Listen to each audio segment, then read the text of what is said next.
All right, so I think if we do want to do a pre-show in the future, hot mics, by the way, we probably have to do it a little bit sooner. Because I think I'd like to talk about it a little bit more.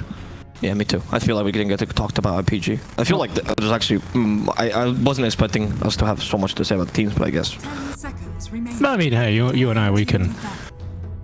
I'm just happy that I know about the teams, dude. All right, and then how much do we have? So this is the third ad, so we're gonna go on the next ad. I don't know how long it is.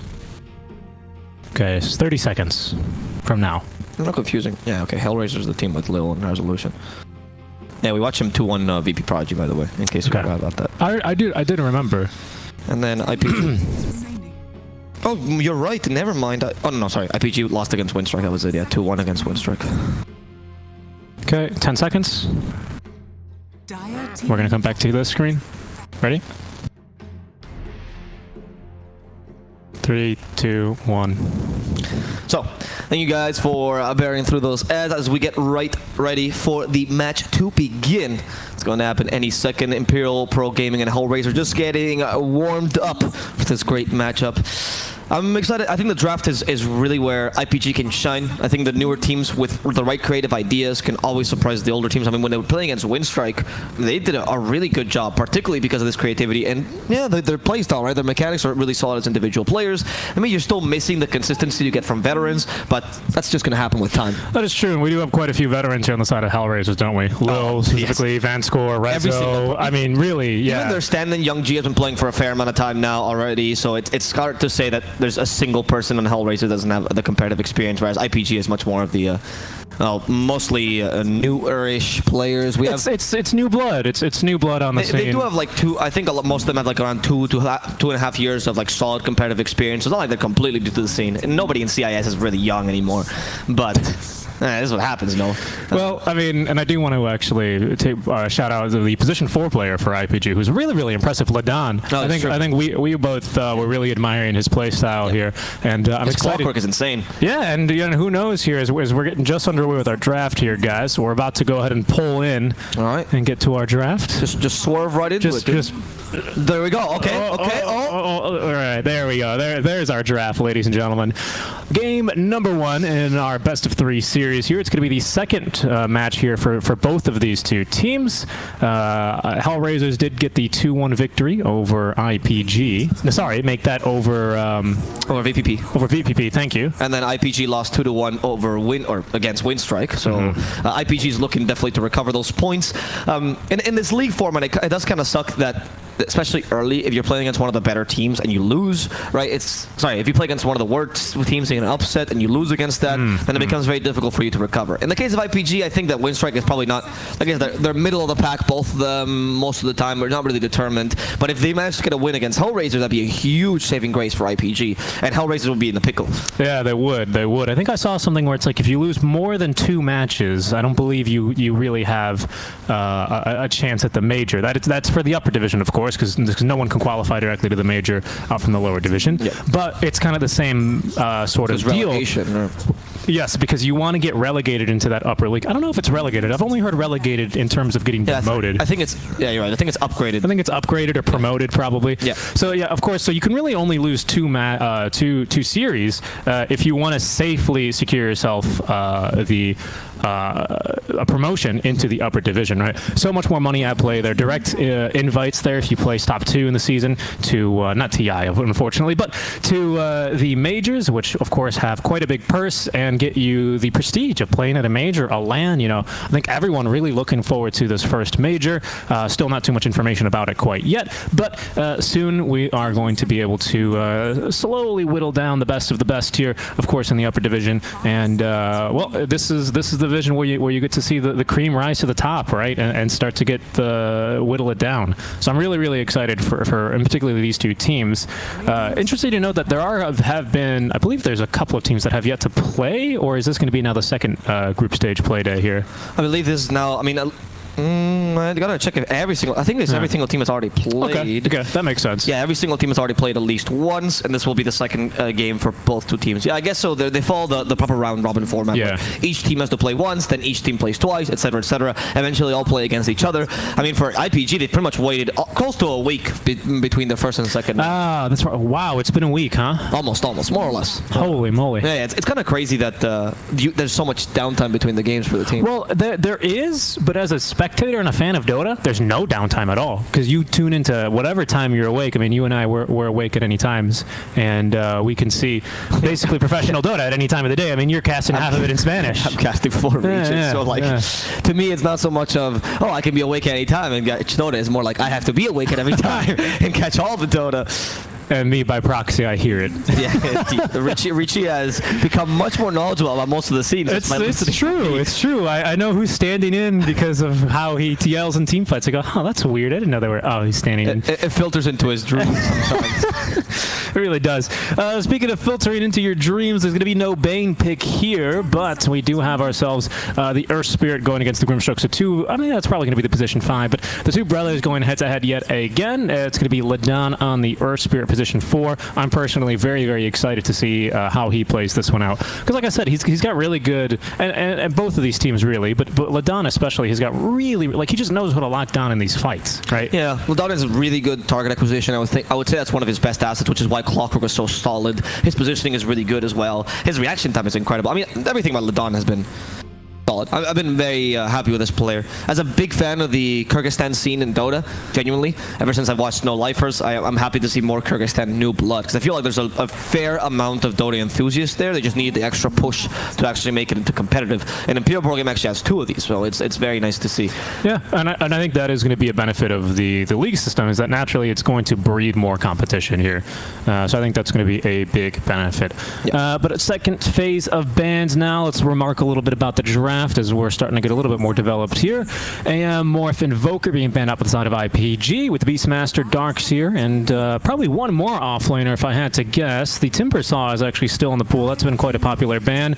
Instead they're going to go for the ET. We're starting to see more and more of this hero, and what I'm really particularly excited for, even though obviously we're not going to see it this game, seeing that he's banned, is the Aghanim Shard. Yeah. Because that's going to swap you with your... It's been very popular. Really? I've not personally seen it. I've been unfortunately under the hood of our van here, really, GH yesterday picked it up in his game and actually was kind of successful at locking down the enemy team. So yeah, I mean, I'm sorry, not very. I think I was at a hyperbole. It was somewhat popular. I've seen it in a couple of games. Particularly the GH game really stood out. I was surprised too, because I didn't think it was like, I thought it was interesting but not that strong. Yeah. But he picked it up relatively early as well. Well, I think the big benefit of that is that Natural Order is this really, really busted passive when you think about it, right? What do you mean you remove all of my base armor? Are you kidding me? What is this Ice Frog, right? But the way it's balanced is that you basically have to be within melee range to actually use it once you have both the Astral Buff and the Split Titan himself. So it's really, really useful to actually close in the gap. Plus, you can't like stun or push back the Spirit either. Exactly. So like potentially against a Drow,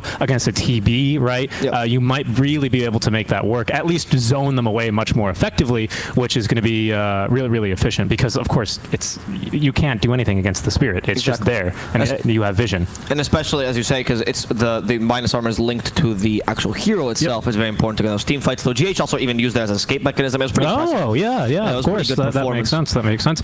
Speaking of escapes, we do have a couple of saves here as well for HellRaisers. So it will be the Grim 5 as the Tusk will come out. That's going to be nice against the Lesh. No, wait, don't say Grim 5 yet, because we don't know. That's true. No. As well. That's a good point. That's a very good point. Thank you for correcting me. But most likely then the Tusk position. Yeah, I think Tusk 4 is pretty safe. I mean, it could be 3 as well. They've been flexing it, but the same lane, so effectively it's the same idea. Interesting that if you ban ET and you got the Grimstroke, I think it's a really good lineup for Terrorblade, but unfortunately IPG started with Leshrac, so maybe you're re-questioning that. But you do have other options that are also weak against the ET plus the Grimstroke. Other illusion heroes like Naga, for example, that are not so weak against Lesh because they can burst them down. And even Terrorblade is not that weak against Lesh compared to like a Phantom Lancer, right? There are options against them as long as you play with this safe distance, right? We do have to keep in mind, of course, the Drow Ranger is still in the pool if you're thinking about TB, because we saw a Drow Ranger absolutely dismantle a Terrorblade before. I think I saw a clip of that where he died in like 3 hits or something too. Granted, a DD Drow, but it wasn't really going to make much of a difference. It prompted a very angry Reddit post about someone talking about how pros didn't know how armor worked. I remember reading that and thinking, wow, this man lost a lot of money in this game. That must have been infuriating. Yeah, so right now with the Chen, IPG might be thinking about the Lifestealer Chen combo again. It seems like that was they run that in the Windstrike game, and I actually was very happy with that combo. It worked out really nicely, which might prompt HellRaisers to rethink their carry choices, right? Here, a good carry that can deal with Lifestealer could come out. Ricky's been very popular these days for now. They start with the Nature's Prophet, which is Most likely the 3, but can flex into mid, much like the Void Spirit can flex into the offlane. So quite a safe pick in that sense, right? Yeah, I don't really like the Nature's Prophet, though, because we already got really, really great wave clear from the Lesh. Earth Spirit's not too bad at hunting down a Furion, especially if you get the level 10 talent, which almost every single position for Earth Spirit does, of the plus 325 cast range on the boulder, on the rolling boulder, which then is, of course, is doubled once you actually roll into a boulder. So it's a huge, huge bonus to your mobility. And the Wraith King comes out as well. Okay. Oh yeah. So I just don't really love the MP. It does, however, give you some much needed early game tower pressure. So I think there's still a place for it in the early game, but I think after that it's kind of just going to be food. Yeah, I can agree with you there. I wouldn't say Nature's Prophet. Like, he's good just because of the laning stage, right? Yes. It counters most of the heroes. In any position. Yeah. It counters most of the heroes that Chen likes to go with, right? Because it's any hero with healing, ideally, nowadays. So Lifestealer was an option, but of course Wraith King as well, which is the same idea as Lifestealer. You bring a lot of healing to the table. Amps the Vampiric Aura. Exactly. And Nature's Prophet is capable of out-harassing, I would say, a Chen plus Wraith King, but he has to keep his distance and be a bit safe. I think with a Tusk as well, the combo is nice for HellRaisers. I don't dislike their drafts right now. No, that's a good point. Yeah, that's a good point. You can even flex them as a 5 and put the Grimstroke as a 3. That's actually, I kind of like that combo a bit better, I'm not going to lie. Or at least these 3 smoking up and invading the jungle for a pretty easy first blood, let's be honest. I agree. With basically just Inkswell, Tag Team, and Furion, that's going to be a kill now, at level 1. I think the HellRaisers need to carry to stabilize them a bit more, because right now, okay, you have really good... Like, your mid game is decent, right? And your late game is probably where you kind of shine, because MP is going to become a secondary carry, right? But as it stands right now, your early game, if you don't win the lanes, can easily be sold out to IPG, and you can give a lot of space to Wraith King. So either you can go for a really strong early game carry that can secure that tempo and make sure that Wraith King can't farm freely, or alternatively you can opt for the complete late game strat and hope that Grimstroke and Void Spirit can cut lanes enough so that you have enough time for that late game to come out. Yeah, I'm trying to think of a time when the Wraith King really is going to be at his weakest, and we go ahead and check that FPS there for you guys. And I can say that generally the hero feels really good. No, it was literally Dota. Okay. Oh no. After you get the after you get the interesting the Radiance, it feels really, really good. But before that, you can start to feel just a little weak. Interesting. Okay. Sorry guys, we're trying to fix those issues. So IPG here, what is going to be the last pick for them? They need probably an offlaner, that's what they're guessing, though Leshrac could still run as the offlaner, since you don't know your matchup against the carry. It's a bit tough to pick something, and you're thinking of the consistent offlaners. They banned the Mars, Centaur still available, so is Legion Commander. Legion also brings healing to the table, which is great against Chen. Which I would get great with Chen here. They're going to opt for the Tidehunter, another of the more consistent ones, but you kind of open up the door for HellRaisers to just run Drow here, honestly. The Drow is pretty strong. Destroys the Wraith King relatively easily. Earthspit can't catch up to her, but that's the only one. Tidehunter pretty much has to go for Blink Dagger this matchup. Your lane is not too difficult against Tide, even if he plays it aggressively. Even if you want to go for something less safe, do so. Oh, Weaver. Okay, yeah, another range carry. Weaver's a bit faster, so there's that advantage in terms of dealing with the Wraith King.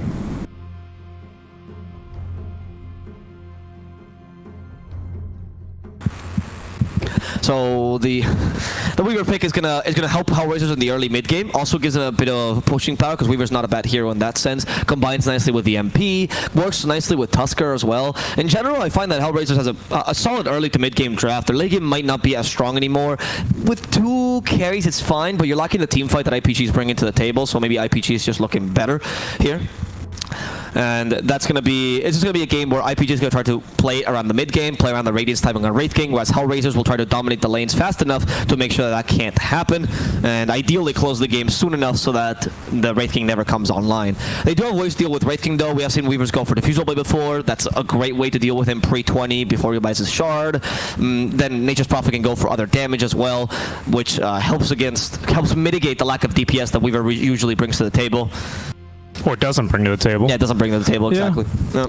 I'm going to side slightly with HellRaisers, though. I trust their draft a bit more, though I think that IPG is easier to execute. I think HellRaisers, they don't struggle particularly in terms of execution as a team.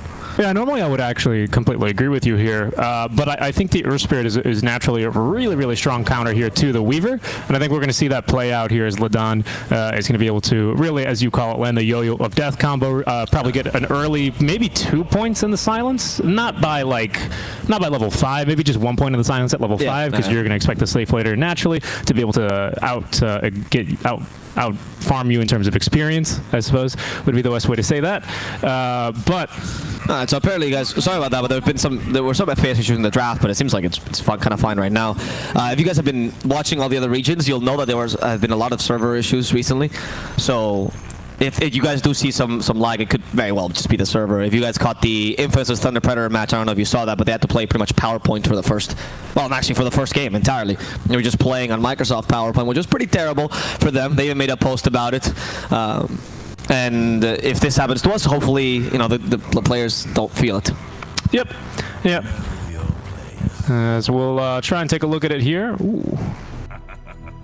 But either way, having a quick little pause, needing the reason, of course, the admin's already on top of it.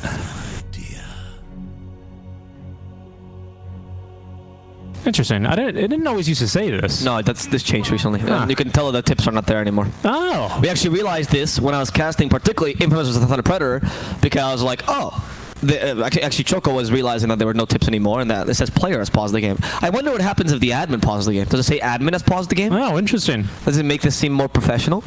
I don't know. Wow. Because you walk into a stream, you see the pause, like, but who paused? Who paused? That's what everyone always wants to know. Yeah, exactly. I miss the tips, though. I really like the tips. Particularly, my favorite tip was be patient with new players. We were all new players once. I think Valve got tired of the Dota 2 subreddit posting outdated tool tips and said, you know what? No more. No more tips for you then. All right. Why fix what you can just remove? Exactly. That's the Valve way, right? Well, for now, the match is looking kind of interesting. I think there's 2 different play styles, particularly one much more centered around the lanes early game and early team fights with an emphasis on skirmishes and simple pickoffs, and they were much more concentrated on 5-on-5, which is always fun to watch, of course. Any Tidehunter match. Look at me. See this smoke coming with a Tusk Weaver. It's quite a powerful combo. But nice positioning there from IPG. If we could read it in the draft, they could read it too, for sure. And they knew something was going to be coming, some sort of first blood attempt. Oh, but Andoha could not read it in time. Oh, they actually took shards level 1. That should be enough damage. He is underneath the tier 2 tower, so he's got plenty of regen and armor. Tusk tanking quite a bit, and there's going to be the boulder smash to the tower. Actually gets the last hit there, so they all split a meager amount of gold. Oh, and with the gush, they actually managed to catch up to Vanscore as well. Vanscore with a stroke of fate, not going to be able to make it out of here alive, it seems like. Just 2 more hits should do the trick. Leshrak, they want to give it to the mid laner, and he is going to be taking it. Okay, so IPG starting out really nicely for 2 reasons. First of all, of course, first blood, well, the 2 kills, right? But on top of that, the fact that the enemy team IPG didn't go for any skills that you wouldn't go for in lane traditionally, whereas Tusk Ice Shards level 1 sucks. You really want to go for tag team. And he only went for Ice Shards, I think, Lil, because he was hoping that they would have enough damage to say to get the kill. They were good Ice Shards, but unfortunately just too close to the tower, and means that you just wasted the first point. Yeah, and I feel like people really underestimate the armor buff that you get from a tier 2 super early on in the game. It's 5 armor, isn't it? At level 1 is huge. You can check the tower aura, actually. Oh, can you? Yeah. No, the aura is on top. It's no, there. Tower protection. Yeah, it doesn't say. Oh, never mind.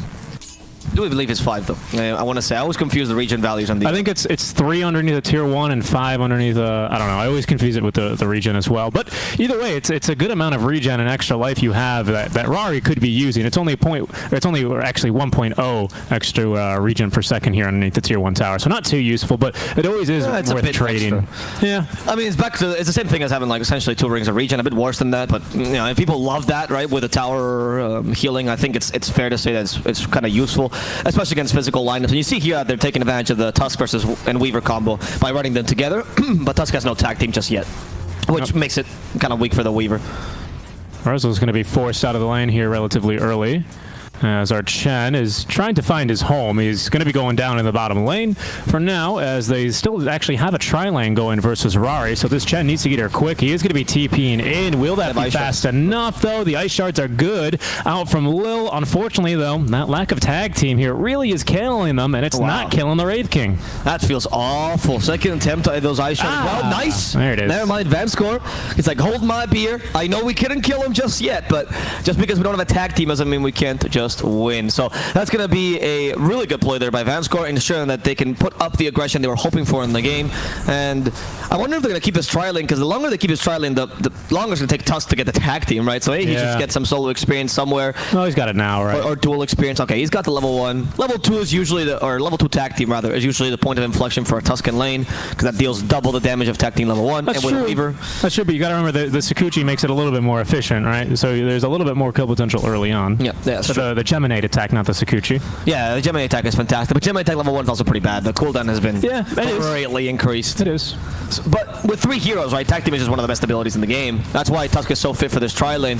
And why I'm wondering if... Like, I don't think if IPG runs a tri-lane here to protect the Wraith King, I don't think that's going to give him an advantage either, because you just have much weaker tri-lane. Chen needs experience. Earth Spirit does as well. Earth Spirit is a really bad tri-lane hero in general. He is. Because you want to rotate him, right? So I think they're taking better advantage and just trying to go for some farm on the Tide, who can be a pretty impactful offlaner with enough farm.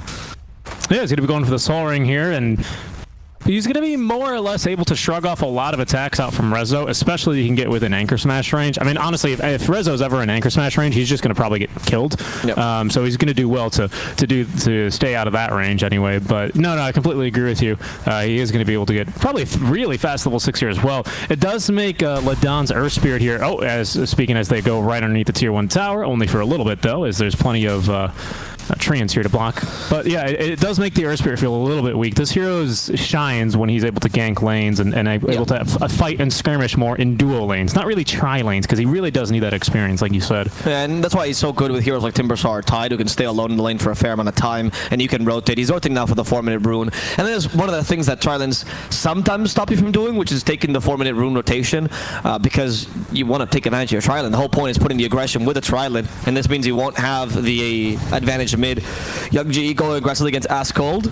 He doesn't have Astral Step just yet. Don't fight the rune against a Leshrac. That's really tough. There's a regen rune there. Leshrac takes it, and they're going to continue going for Young G. The Ice Shards, though, stopping Ascold, and they're able to turn this into a kill. Ascold in trouble. Lil coming in as the true savior. Wow.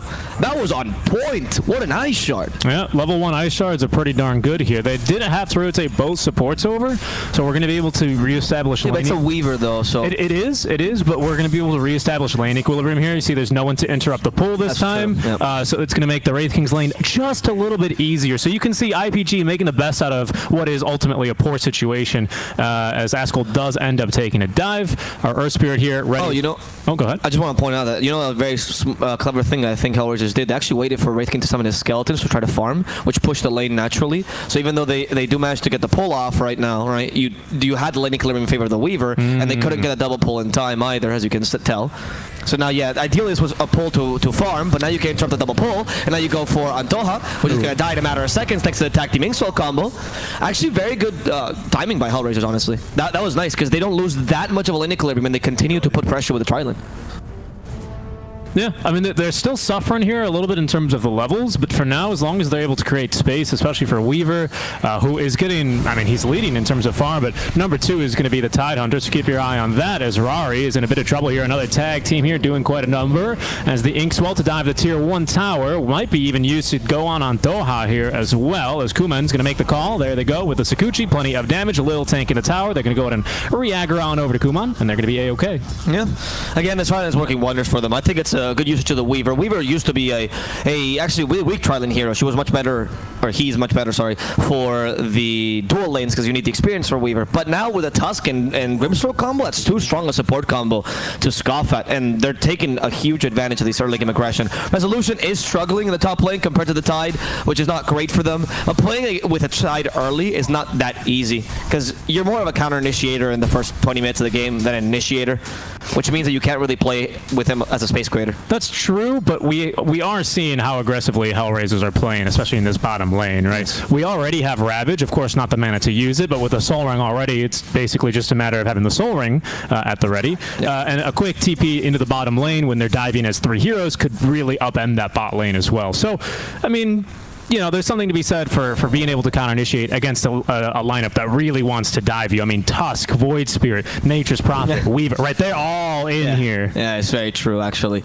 And that's something that I think HellRaisers wants to do, just run at you in the first minutes of the game, make sure that you can't... Like, the only thing they have to be wary of is the Ravage, and they have a lot of ways to bait it. Like, the Snowball can avoid your Ravage, Weaver can timeless before the tentacles hit, right? Grimstroke and Tusk can kind of just go in and tank it, honestly, in some cases, because they deal so much damage as just 2 supports alone.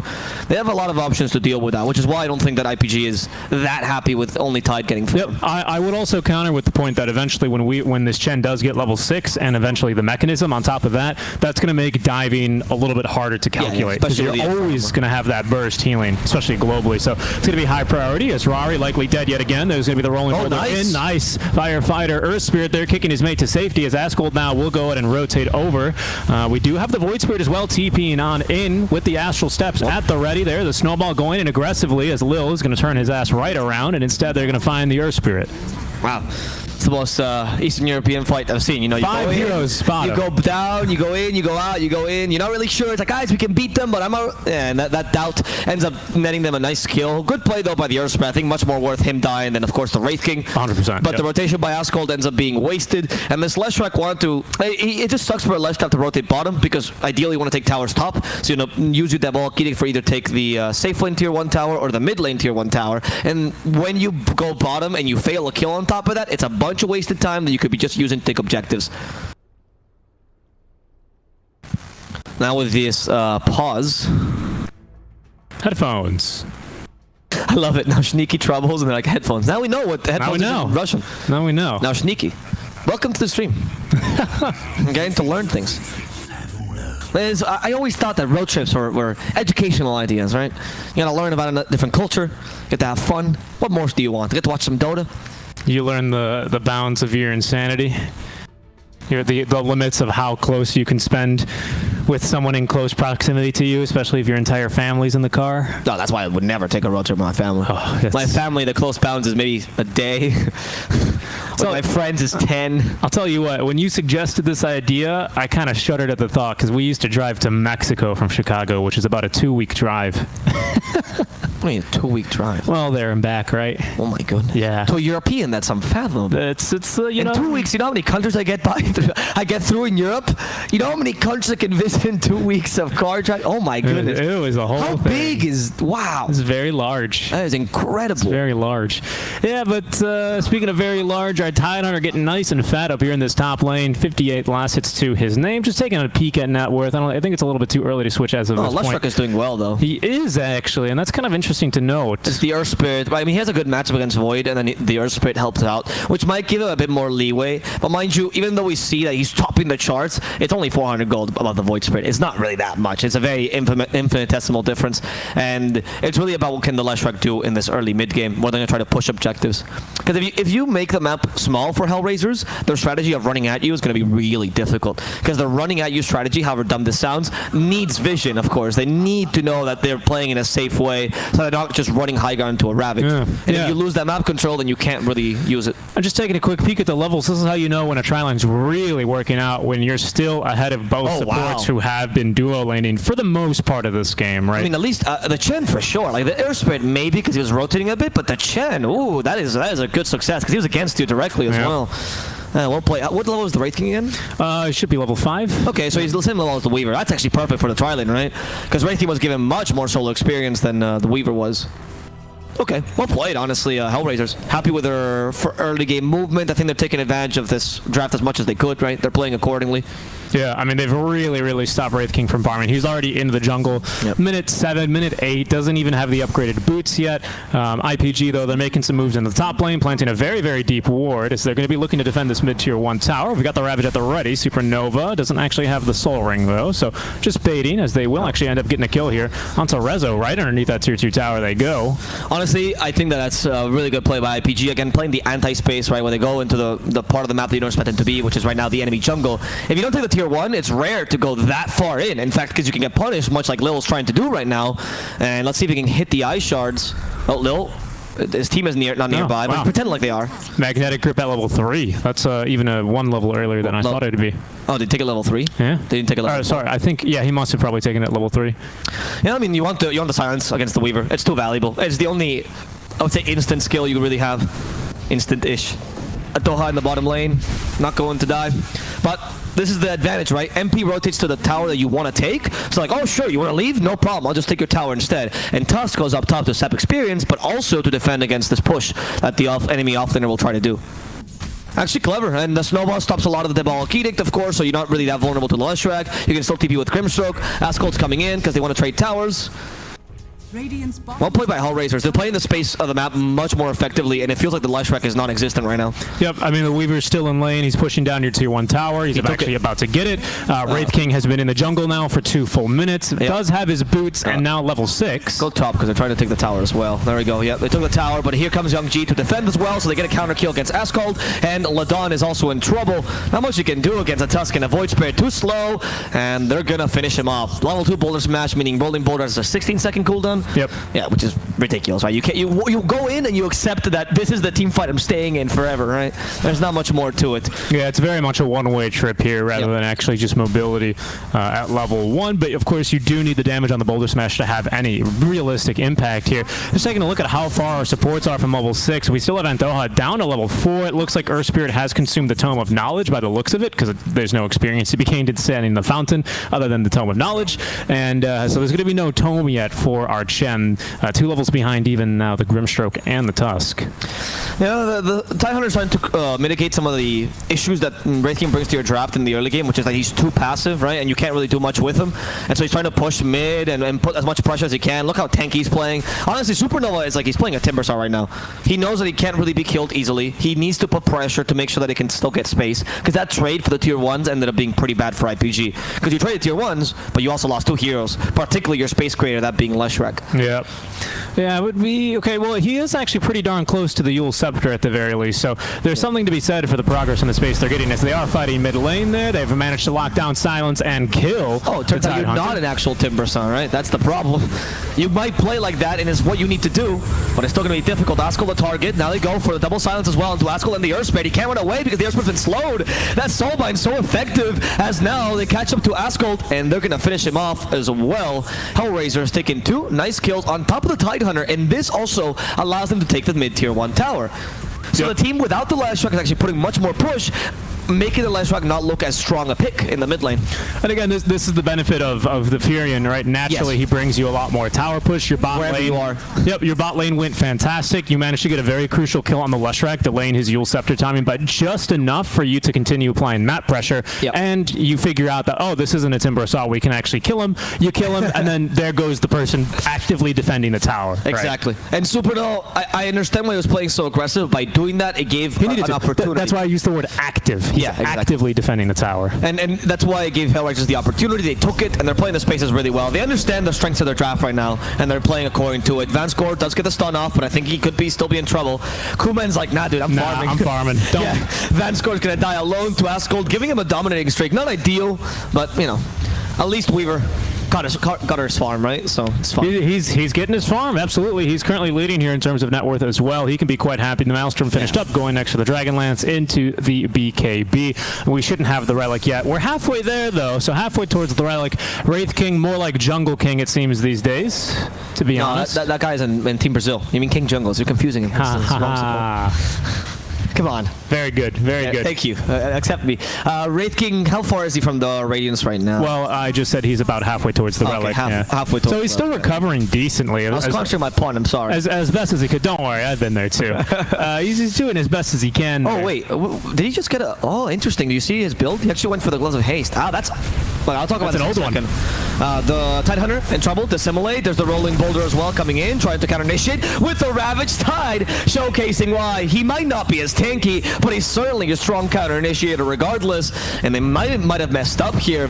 HR underestimated the power of the Ravage, losing 2 heroes. Now a third one, which is going to be Vanscore. They try to help out with resolution, and it seems like Kuman also wants to get the kill against Ledon. Shouldn't be too difficult as Ledon falls, but in return, resolution could also be in trouble. Eats the Fairy Fire. Les just chasing him down. Weaver's forced through the time lapse, but Kuman still committing to his kill against Ascol unless he gets stunned. He didn't avoid that at all. And Ascol is capable of completing a team wipe, which HellRaisers kind of just put there in a silver platter. Choo-choo! The feed train is here, ladies and gentlemen, and HellRaisers have all boarded the train, and it's really derailed for them here. Otherwise, a pretty, I don't want to say flawless early game, but a pretty upstanding early game, I would say. It's not too easy to propose and succeed with a tri-lane draft, but they really did make it work here. It's not the end of the world, but this is going to lose them a little bit of momentum, as well as giving a whole lot of gold here to Arlesh. He's nearly got the full Hood of Defiance up.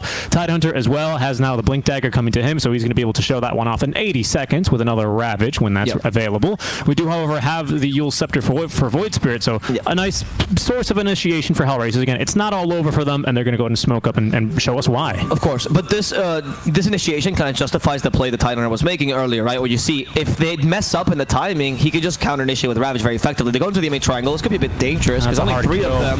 Yeah, Ascol is not an easy kill. Wraith King's nearby. It's like, hey, this Wraith King is actually in the game. He wants to fight here. Ascol just heals thanks to the Chen, who already has a mechanism, and that is going to guarantee the kill against Tusk. Save Leshrac in the process. Ascol really happy with this, and Wraith King's like, guys, I'm a player. I'm a hero in this game. I'm a hero. Interestingly enough, I do want to quickly amend one of my statements. That's not the Blink Dagger finish up by the Tide. He actually went for the Force Staff first, despite them costing the same amount. So he's going to be prioritized in the life of his teammates here. I think that's fine, because as we see, HellRaisers still more than willing to try and bring the fight over to IPG.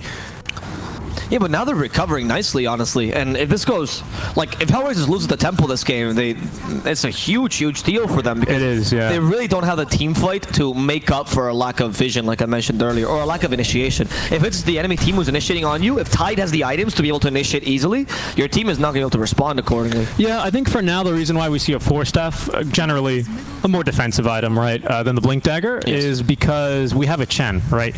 So we just saw kind of the effect of having the Chen in that team fight. Oh, you're going to dive for our mid laner? I'm just going to walk over and press one button. He's basically back to full HP, and that nullifies your dive, right? The over-aggression. So I think the Force Staff is kind of trying to get them to come a little closer, keep diving, keep taking more damage, and then boom, counter-initiate, hit him with the Ravage, and to get the team wipe, right? To add to that point, Force Staff is also particularly useful against the Tusk's Ice Shard. That's true. And also against the Sprout from the Nature's Prophet. Because if he goes for the Shard, right, even if you have Quelling Blade, you actually can't get away because, well, the Quelling Blade will create a tree. Not the Tidehunter, the Nature's Prophet. Yep. Yeah.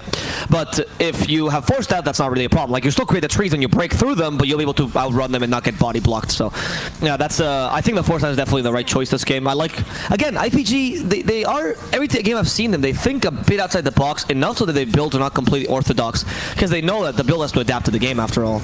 They're going for the Chen though here, and I don't think that he's going to make it out. Oh, unless the Ravage saves him. He's going to die, but the Ravage sets up for a nice initiation that Ascol will clean up the floor with HellRaisers. Young G tries to TP, but they have another stun for him, and that's going to guarantee yet another 4-man wipe for IPG. They're looking very strong right now. Yeah, that was that one really turned on its head there. You know, diving a Chen, the perks of that, he just has to use the mechanism. It buys him another 2-3 seconds, forces out another skill here or there that you then won't have to counter-initiate. And of course, you still can sort of initiate, as we saw with the Force Staff. Supernova putting himself in position, catching 4 heroes there with the Ravage, including a Weaver, a Tusk, I think he caught as well, and a Void Spirit. All kind of heroes that we were even talking about earlier. Oh, well, sometimes you'd be able to dodge this or dodge that. But no, they just really committed all of their skills to kill the Chen and didn't have anything ready to defend themselves with. Yep, it kind of I don't know if it was partially because of the commitment or because the Tide kind of surprised them with a 4-staff initiation. I'm not really certain why, but HellRaisers just wasn't expecting that Ravage at all, and that's 2 times they walk into that Ravage, giving the Tide exactly what he wanted. And it does suck playing against a hero like Tide in that sense because, oh, the Radiance and stuff. You don't... Like, you feel like every time that he gets a good Ravage off, especially in the early, you've made the mistake. And that puts more pressure onto you as a team because you go, ooh, we really have to play defensively, but our draft is not made for that. Like, what do we do against this Tide? Oh, this is going to be close here. They do have plenty of minus armor now on Rush. Supernova walking in, but doesn't have the Ravage, but just his presence enough is going to get them to slow it down. The team's now coming in. There's going to be the rolling boulder in. They actually find Rezo. He could be in some trouble. Ladando falling quite low. Gets caught by the 8th Remnant. The 4-staff away. There's going to be the Hand of God to keep him alive. He gets another stun off now, and even the silence onto the Weaver. Can they keep him locked down? Oh, the Yule Scepter to set up here for the split Earth will do the trick. And Earth Spirit dying there for the offlaner and the safe laner. Roche left on just about a 3rd HP. They're going to be able to finish this one off as well. And HellRaisers, they just can't really seem to find a break here. Yeah, they're coming back completely now, IPG. This is really bad now because they are now to the point where their game is strongest, which is when Wraith King has his Radiance and when Ascol has his first item, which in this case is Yule Scepter, of course. And of course you saw the Ravage to help you. And you even have the Leshrac actually that went for Hooded Defiance soon in Eternal Shroud to mitigate a good chunk of the damage that Void Spirit or Grimstroke can do to you. So that's going to be difficult now to catch Ascol. You have the mechanism on the Chen as well, in addition to his Hand of God already. It's tough now. This could be another kill. And in fact, oh, Yule Scepter, the best counter initiation. We're going to have a silence out from the Earth Spirit, though. Can they turn this into a kill? They can, now that they have a level 2 or even 3. Make that 4 rolling boulder. Can they catch him? It doesn't look like they predicted quite. You got to get a bit excited because it's the Earth Spirit. Oh, but I see him. They do see him. They continue, actually. Yeah, gosh. And he has no more astral steps. And they just kick him into oblivion, Ladon. Yep, they're pinging Rari. They're like, oh, they killed one of ours. Vengeance! But he's going to realize what's going on and TP out in time. It's a little bit of a dangerous place to be standing. But yeah, 20 minutes here. 10 minutes ago, I wouldn't have predicted this outcome, Ava, but we're 17 to 14, 5K up for IPG. Despite the laning stage not going too hot for them. No, it wasn't the worst, but you have to remember at some stage, the Wraith King was the poorest core of them all, and now he's the second richest. Yeah, exactly. He literally pulled himself up from his bootstraps. He really did. And, I mean, thanks to the space, of course, that IPG made for him, he was capable of recovering, and Ascol still leading this whole game. I think this ledge has been an important factor. And both Ascol and Ladon, to me, stand out together with Supernova as the 3 space-creating players, right? That have been forcing team fights left, right, and center, making HellRaisers not really feel safe any place in the map. And now they're actually starting to take away their towers. And in typical Eastern European fashion, they go for the offlane towers early so they can dominate the enemy triangle. Yeah, that's what it's all about. They even have the ward up already here. So they knew someone was trying to farm that stack. They're going to want to protect that. Realistically, HellRaisers can't fight into this because we still have a Ravage. We still have a Reincarnation, which should be level 2. Indeed, it is. A DD rune on Wraith King in case you thought about fighting. And basically everyone's just so strong. And we still really don't have such a great source of initiation here. This Aghanim Scepter is probably going to be one to turn the tide, but we're not quite there yet. Not going to give you that Soulbind been used. Doesn't seem like there's any follow-up resolution. BKB, Grimstroke is now going to be the sacrificial lamb of this engagement.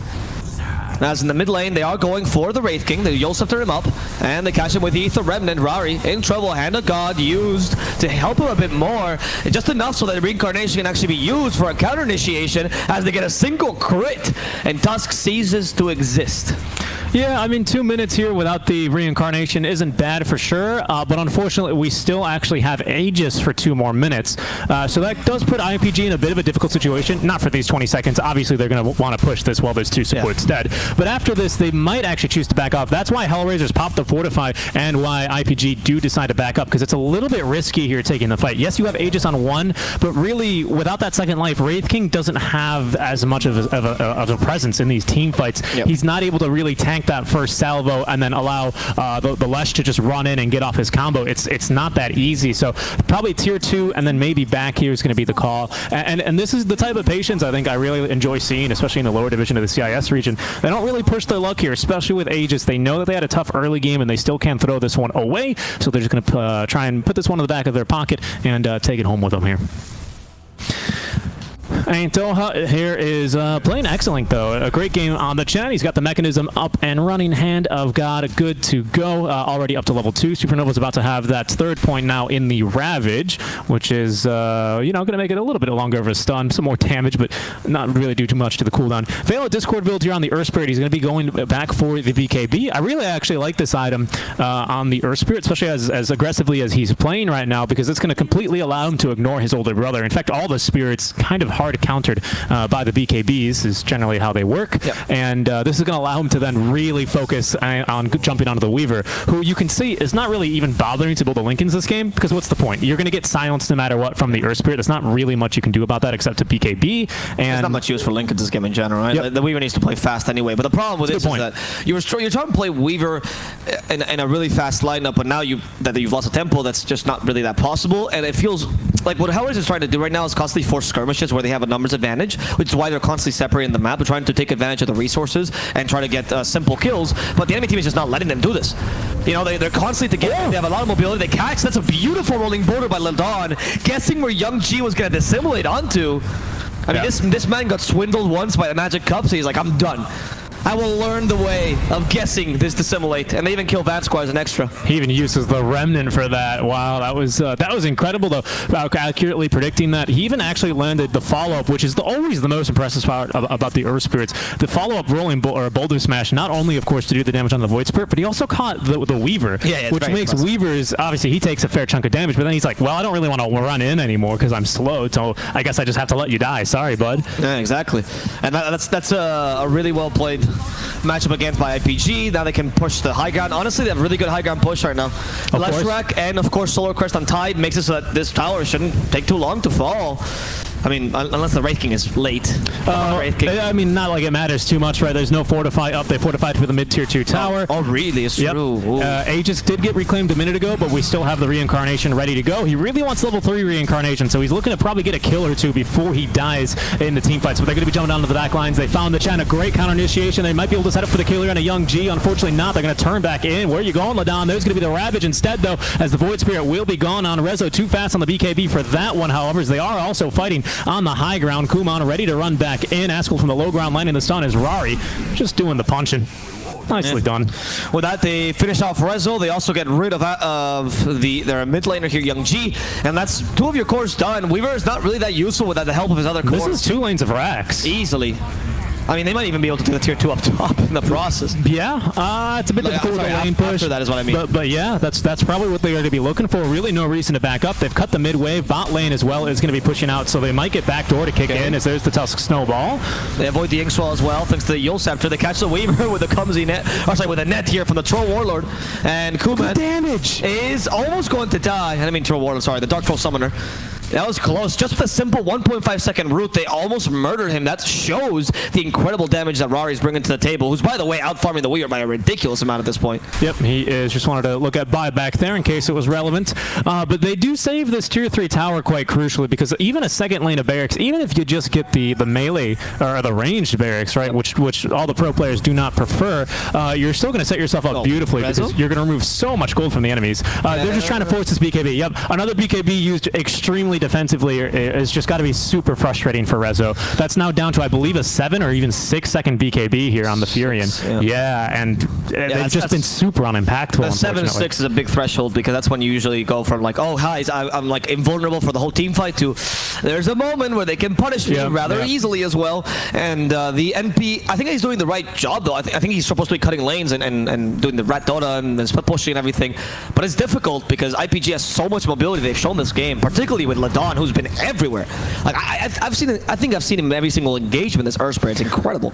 There's the Aghanim Scepter, quote unquote, reveal for the Void Spirit. Not really much of a reveal as, say, like a Blink Dagger on someone else, right? And it's kind of, I mean, I don't think it's the strongest thing in this game, because the silence doesn't bother the Leshrac. It doesn't bother the Wraith King either. Tighter will dispel it, because unfortunately you deal too much damage with your 2 shields. So it's not that big a deal either for Tide. It's really mostly for the Chen's Hand of God, I think, and for the Earth Spirit, of course, so he can't get the constant rolling boulders onto you.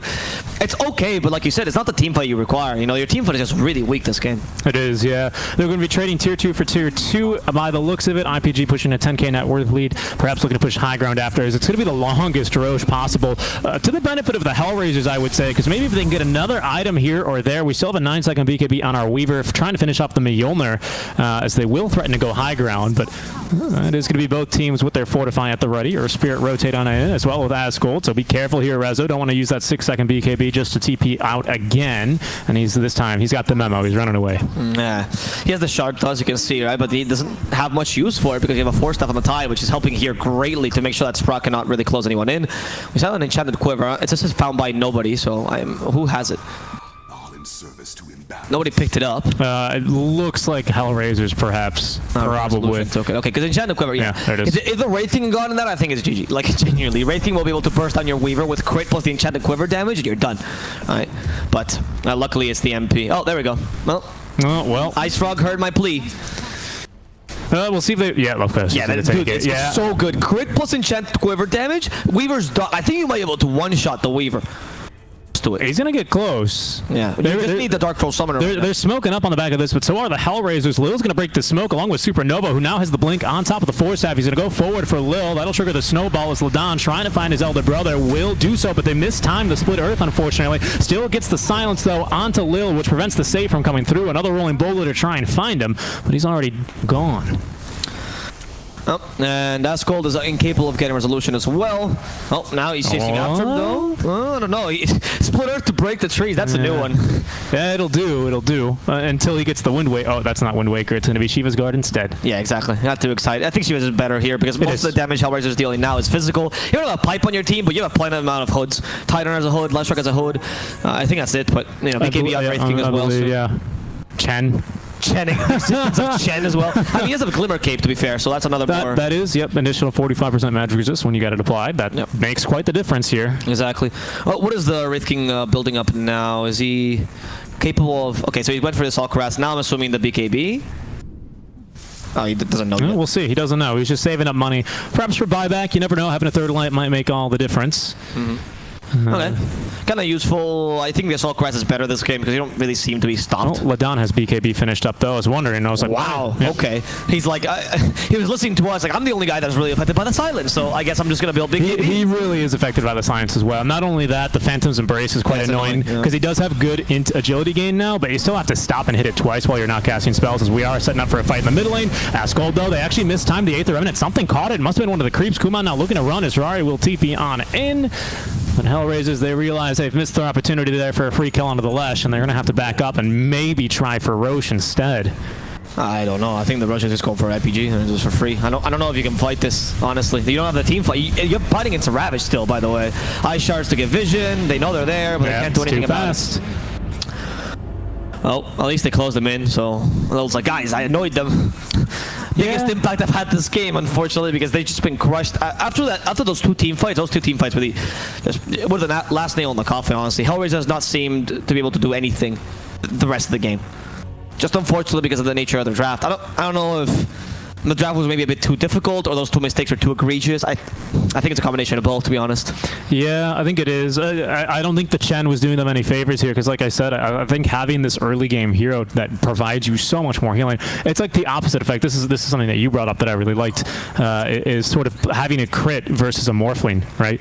It's like the exact opposite of that, where you expect to do this much damage and you expect to have that much HP, and instead they just get healed, and I think that's a 6-second BKB used. Oh, right. So yeah, what he's trying to say is that like surprise healing or surprise damage in general in Dota is very difficult to account for. Yes. And when you have a very precise amount of damage like Weaver does, because you usually want to deal the exact amount of damage and then leave with time lapse, you don't really get it when the Chen is around. That's what I to a crit. I'm telling you, that's 800 damage with a crit plus enchanted quiver. A mixed damage as well. So even if you have armor, it doesn't really help you too much. That's ridiculous, dude. He's actually gone to the Heaven's Halberd. Yep, there's going to be the buyback, but they are going to be threatening to go here for the finish. They could try a pincer maneuver here as they have both supports now. Silence going to miss. They might be able to nuke down the Chen before he gets up anything, but the Ravage to counter initiate here. Can they set up another stun here on the Ladana? He's falling so low to the offlaner in position 4. Absolutely murdered in exchange for the Chen. And the rolling boulder finds the Void Spirit as well here, Avo. Yeah, that's 2 cores really easily killed. That damage by Supernova was ridiculous. He himself was just dealing with the Weaver thanks to the Solar Crest. There's the GG. Yeah. HR's done. All right, IPG. Showcasing that, yeah, sometimes experience is good, but when you go for such difficult drafts like this one, it's just tough to make it work, and there's a lot of things that can go wrong in your draft, and we saw particularly in those 2 team fights. I think those 2 team fights were just honestly, the sentencing factor for them. There wasn't much more to it.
Radiant team ban.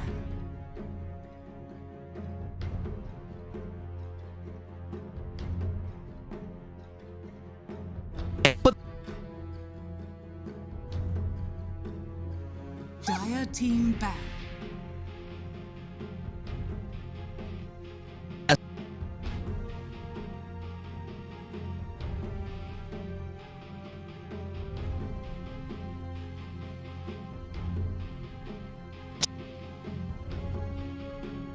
Ten seconds remaining. 5 seconds remaining. Radiant team ban. Dire team pick.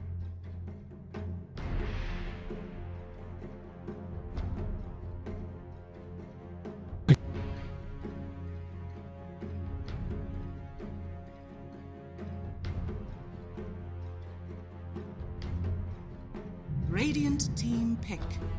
Keeper of the light.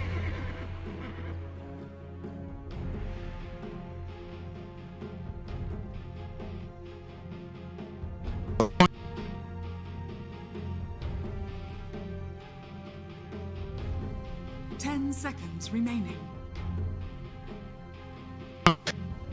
5 seconds remaining.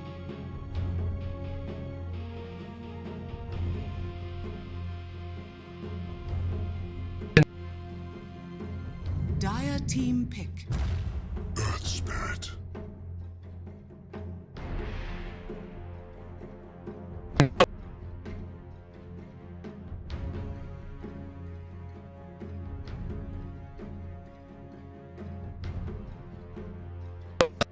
Ten seconds remaining.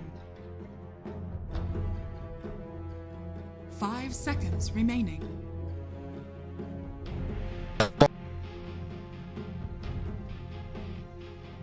Radiant team pick.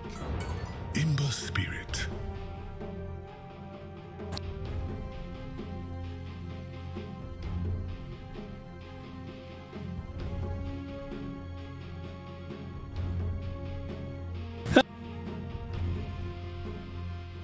seconds remaining.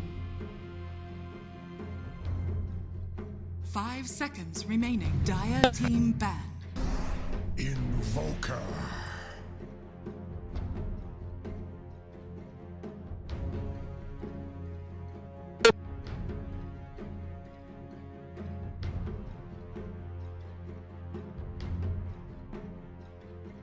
Ten seconds remaining.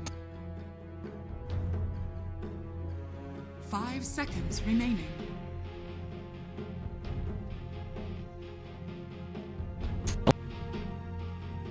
Radiant team ban.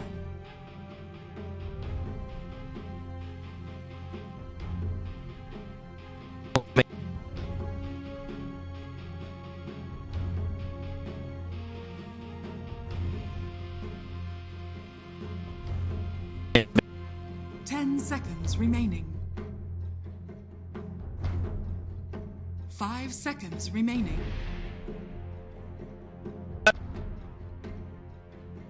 Dire team ban.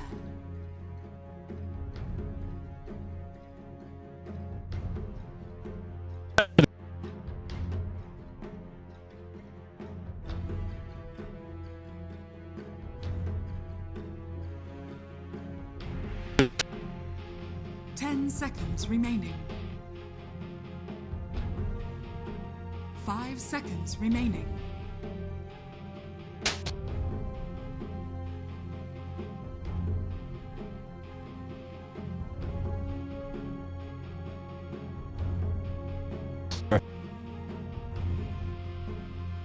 Radiant team ban.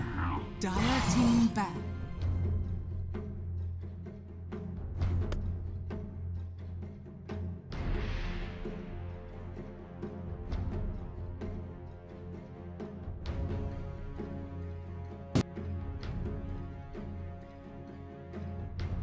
Ten seconds remaining. 5 seconds remaining.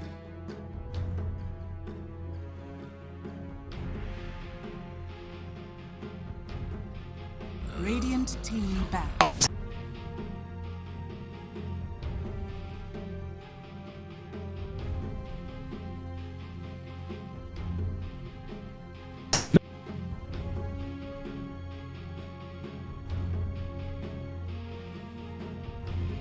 Ten seconds remaining. 5 seconds remaining.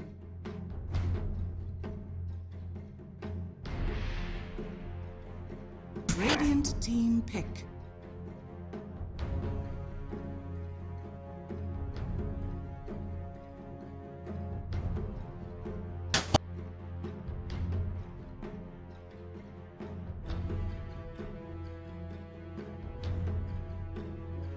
Ten seconds remaining. 5 seconds remaining.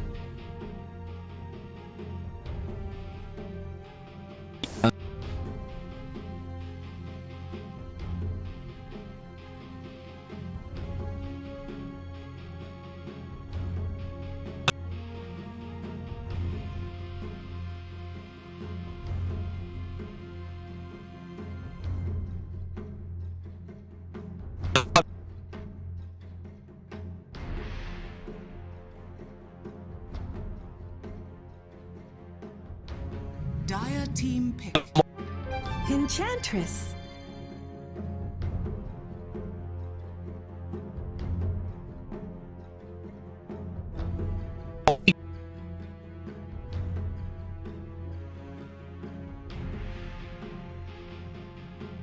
Ten seconds remaining.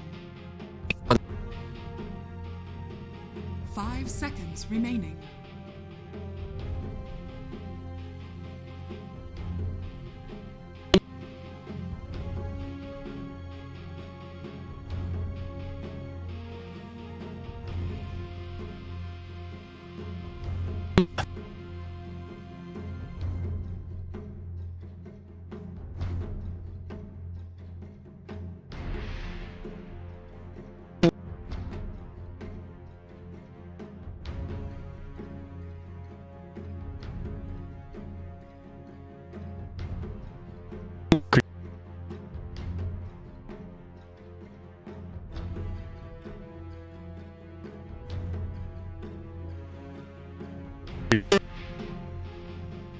Radiant team pick.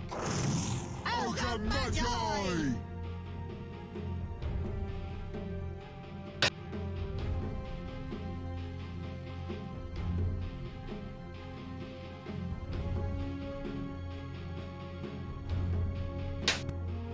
10 seconds remaining. 5 seconds remaining.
Dire team pick.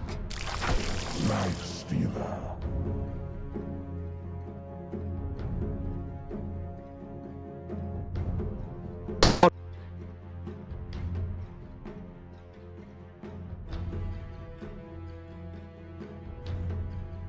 Ten seconds remaining.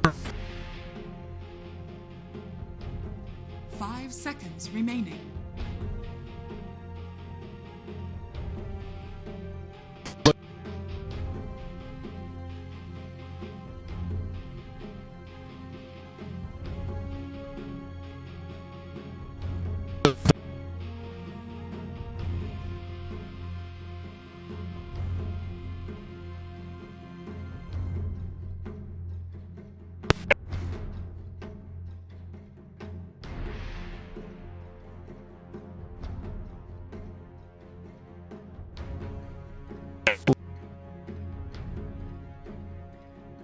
Dire team ban.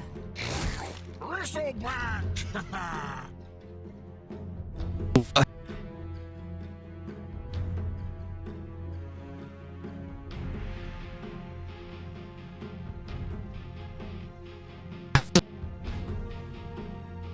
10 seconds remaining. 5 seconds remaining. Radiant team ban.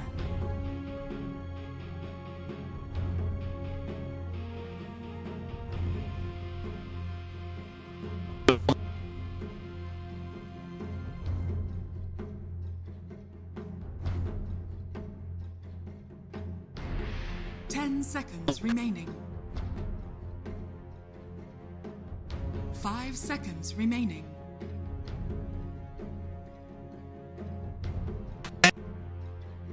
Dire team ban.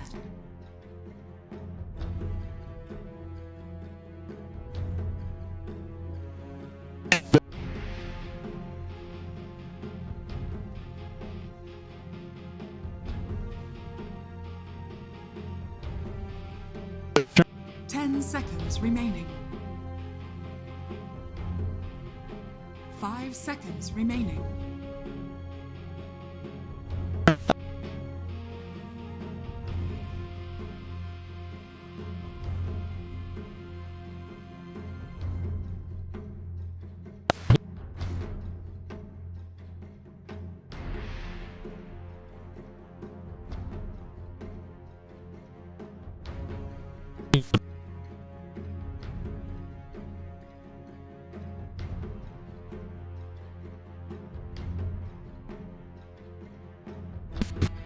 Radiant team ban.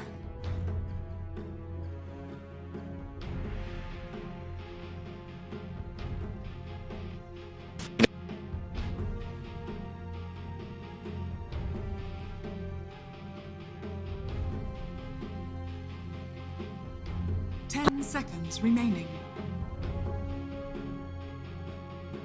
5 seconds remaining.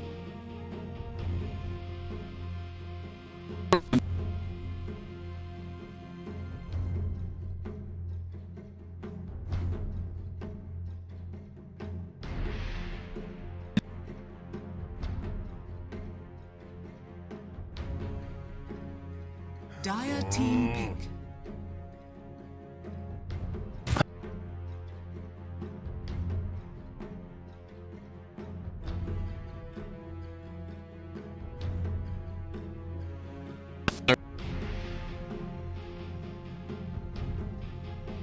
Ten seconds remaining. 5 seconds remaining. Radiant team pick. Medusa.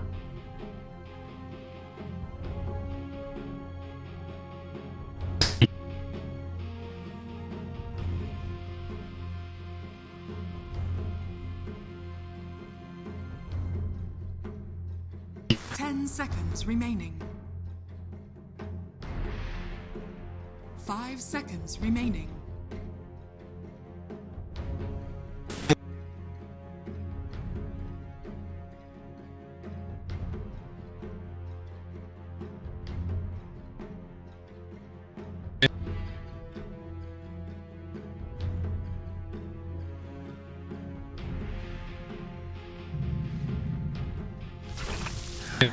Choose your hero.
It's just not I will fair. commit this Don't to do that. memory.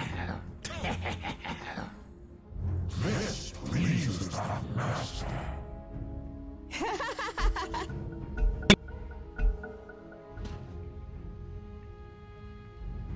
Hey! Brilliance, brilliance. May the light keep.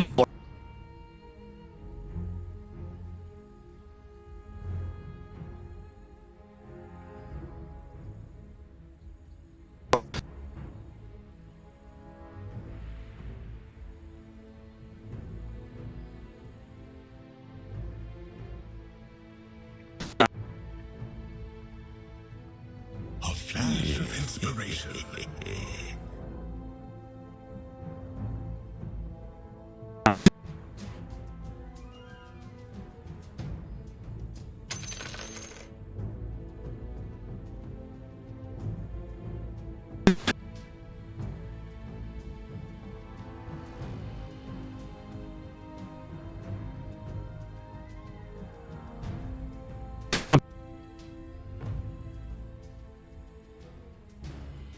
Есть атак спид.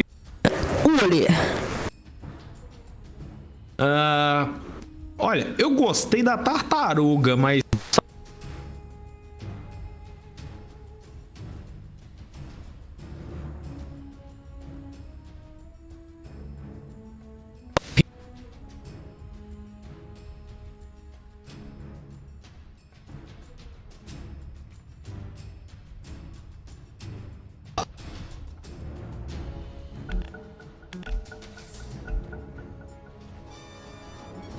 This pleases the master.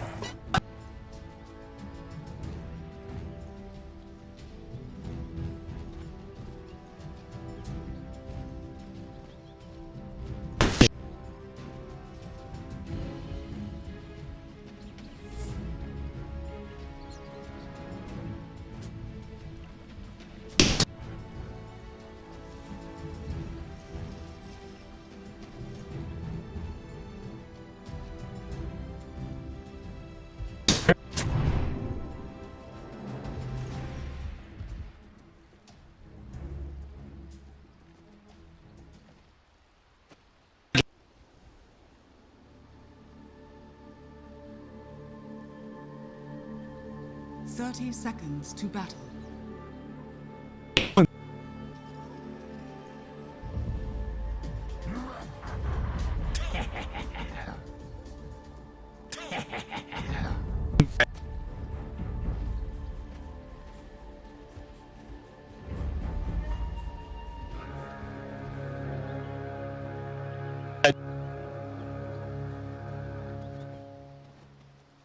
The battle begins.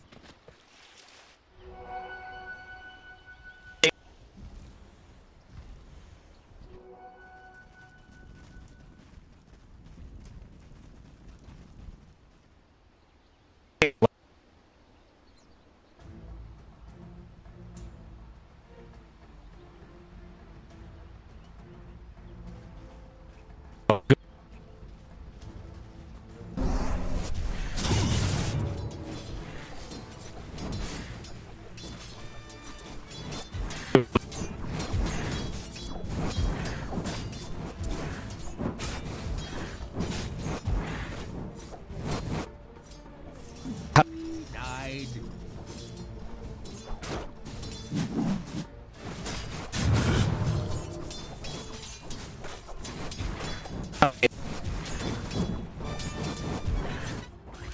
Wait up.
Careful what you claim.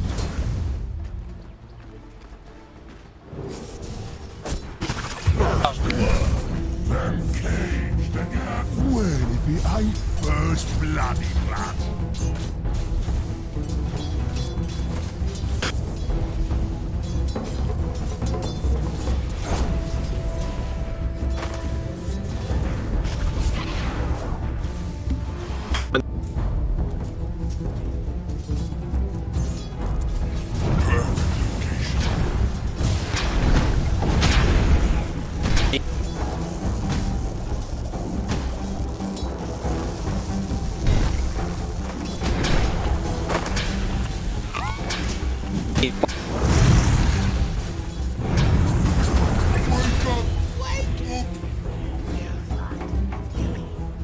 Where are you going?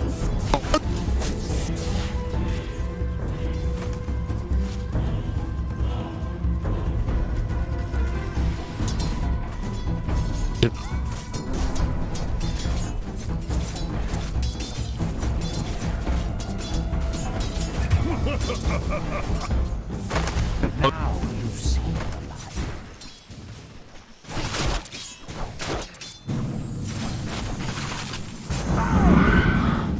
light. Denied.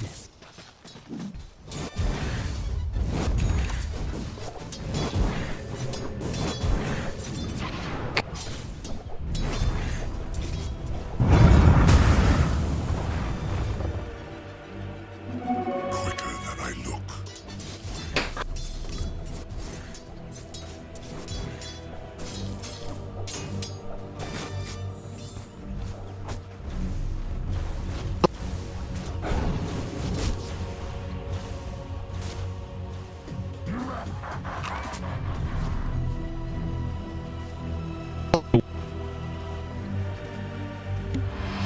Much appreciated.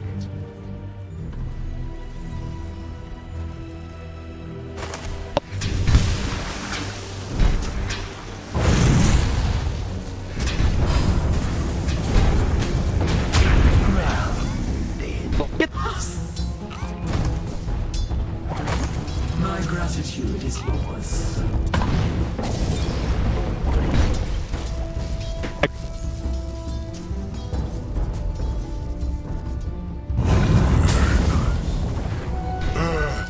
Baptism school given. Finders, keepers.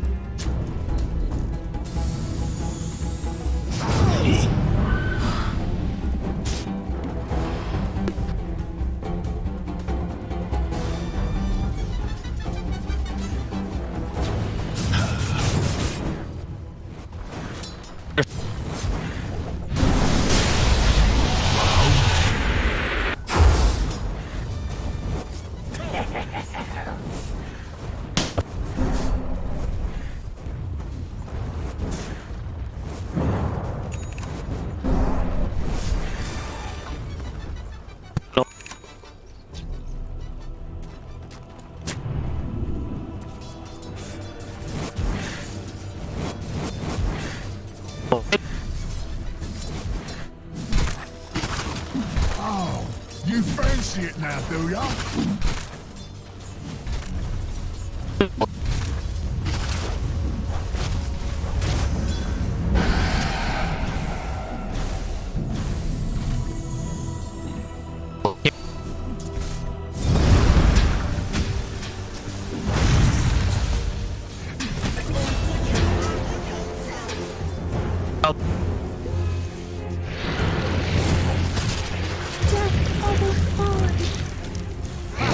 You make a right.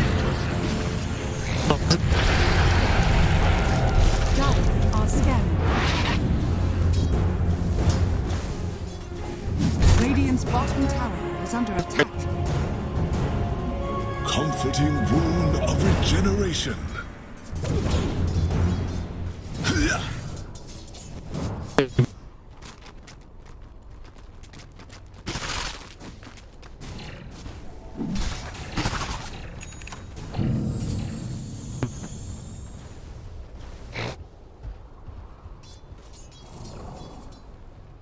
Dire's middle tower is under attack. Radiant's top tower is under attack.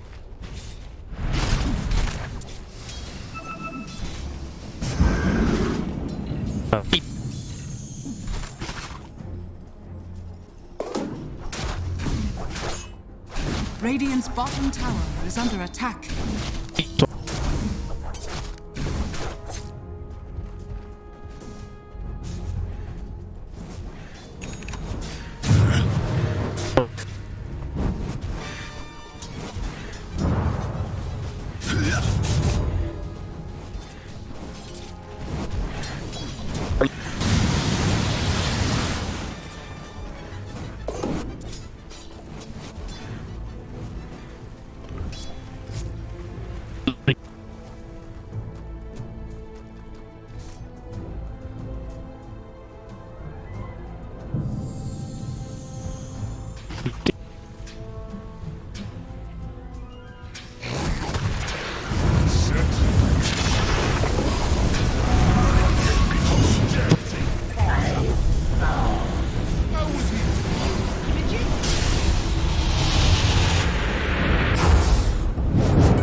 Dire's top tower is under attack.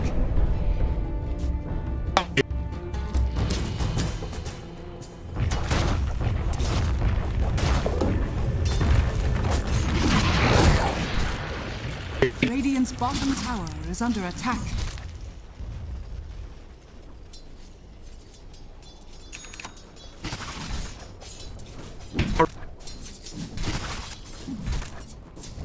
Radiant's bottom tower is under attack. Dire's top tower is under attack.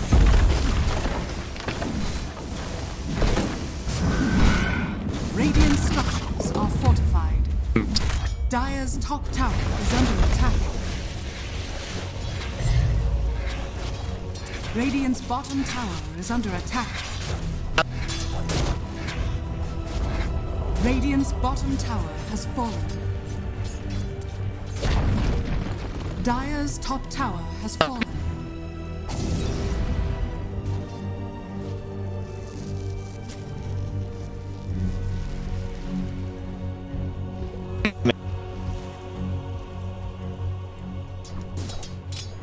Radiant's bottom tower is under attack. Regeneration! Dire's top tower is under attack.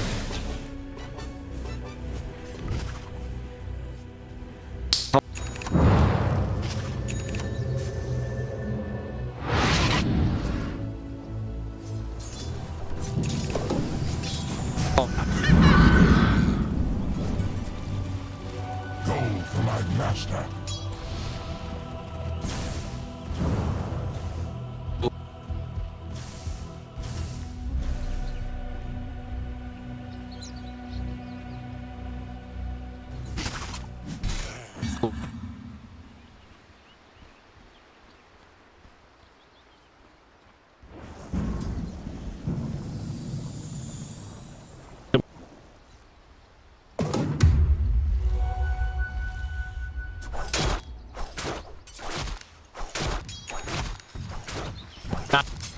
Be ensnared in fire. Dire's middle tower is under attack.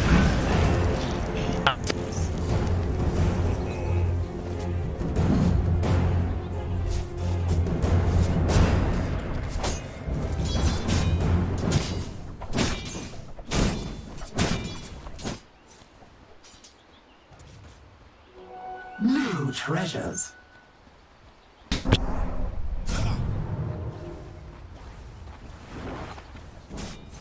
Dire are scanning.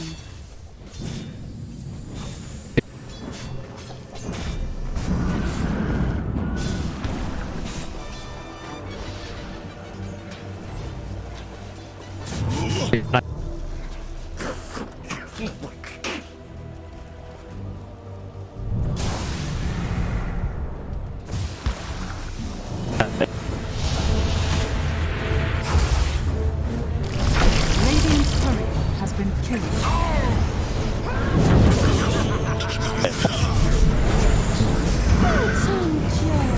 Learn from your mistake.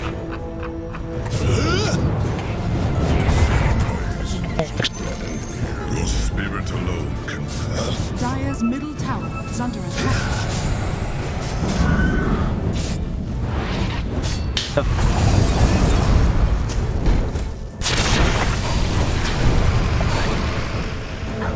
I'm having Radiant's top tower is under attack.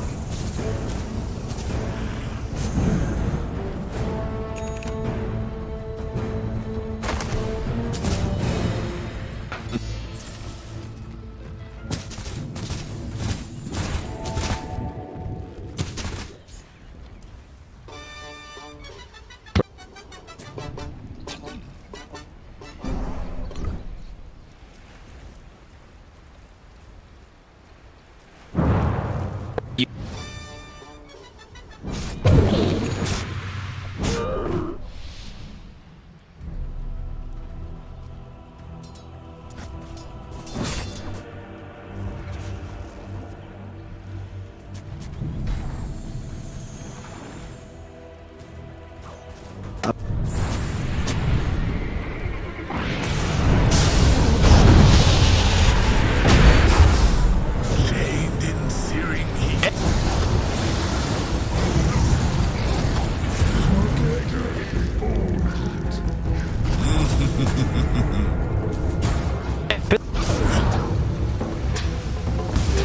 Deceptive rune of invisibility. Radiant's middle tower is under attack.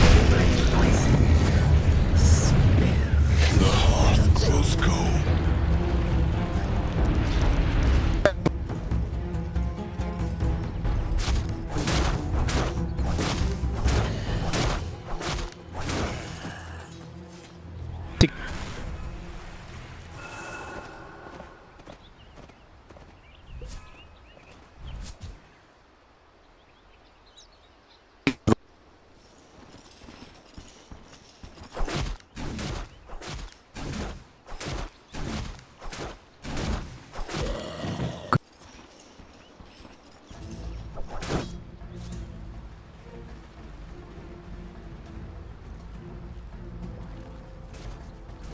Radiant are scanning.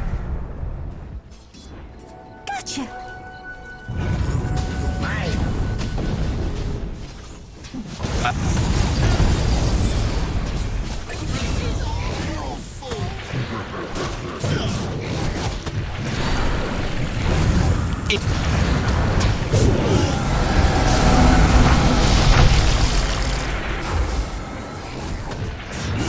My flight. Be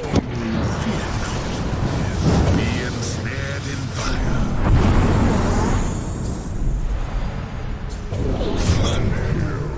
Ages of learning.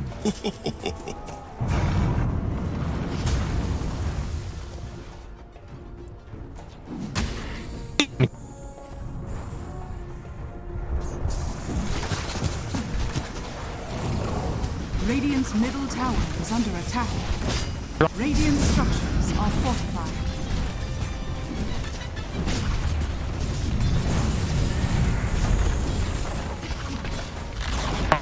Radiant's middle tower has fallen.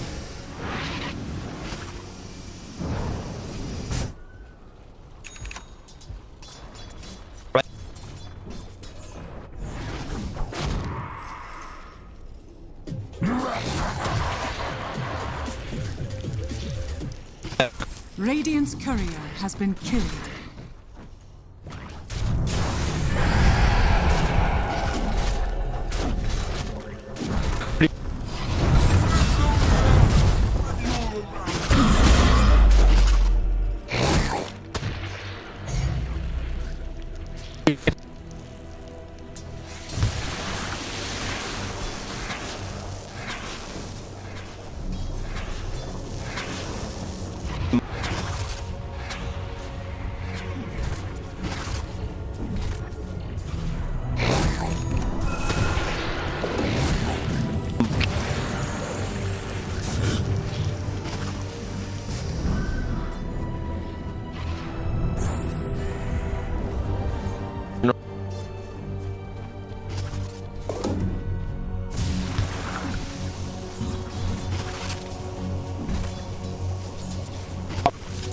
Well-gotten gains.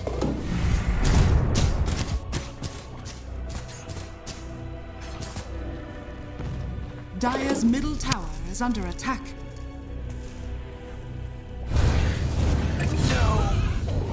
I am harsh, so you may learn.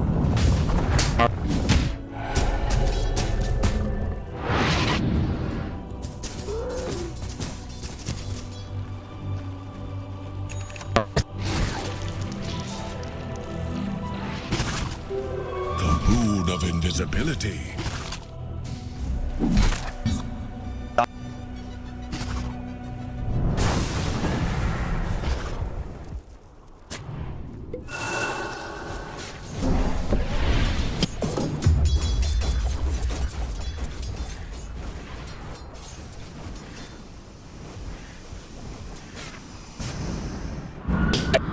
Radiant's bottom tower is under attack.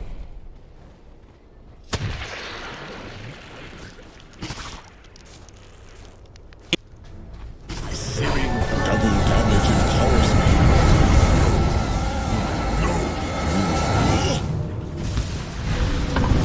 Pain and searing heat.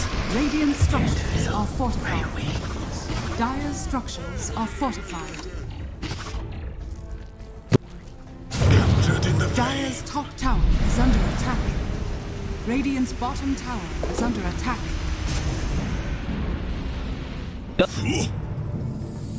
Heal us.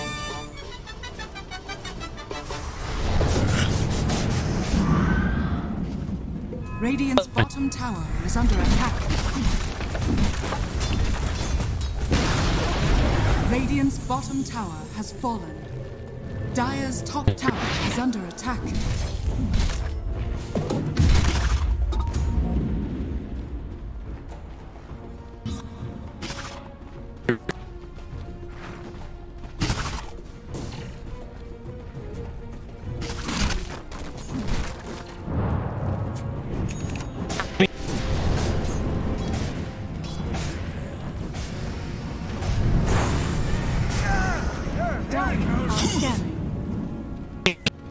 Radiant's bottom tower is under attack. My sprites are with us. What have we here? Illusion. Radiant's middle tower is under attack. Hidden treasures. Gotcha.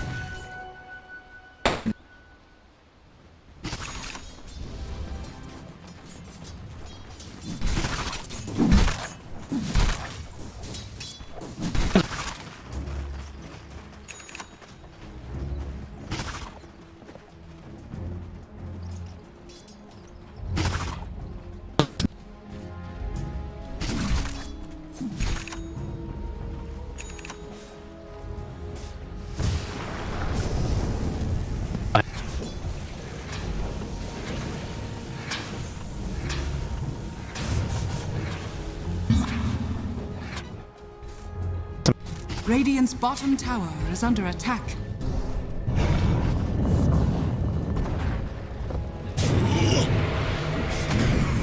Ends all.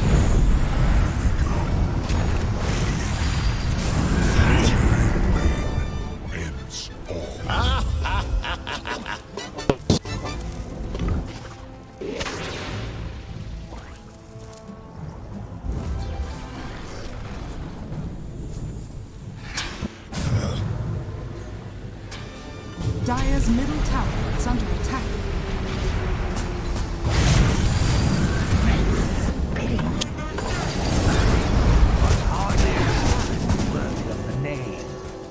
Be ensnared in fire.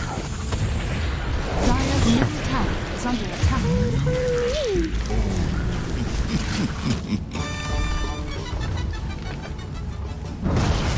Dire's bottom tower is under attack.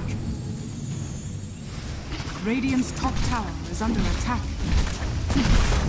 Radiant structures are fortified. Dire's bottom tower is under attack. Dire's bottom tower is fallen. Radiant's top tower is under attack.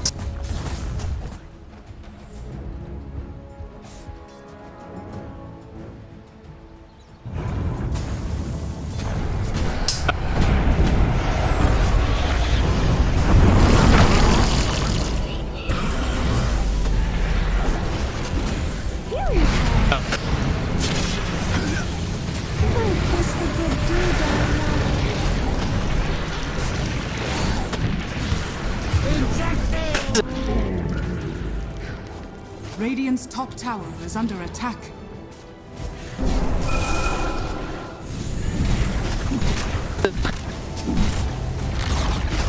Radiant's top tower has fallen. Radiant's top tower is under attack. Dire's middle tower is under attack.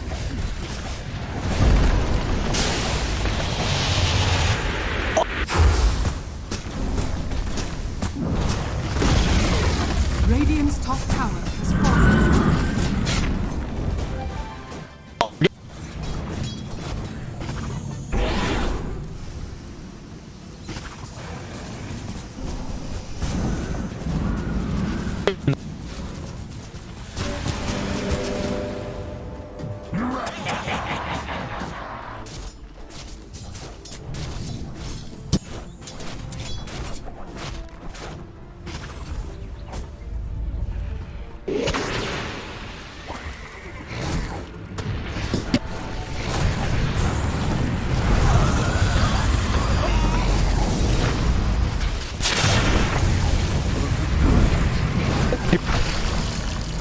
Nature attend us.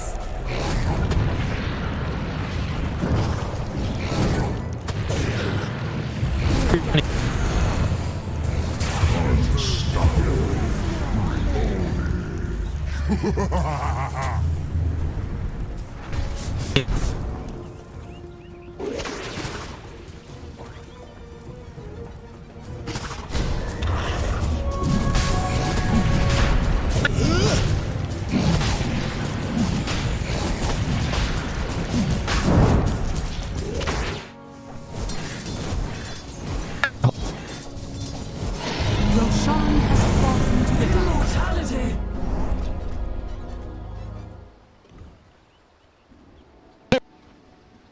Dire's bottom tower is under attack. Gains.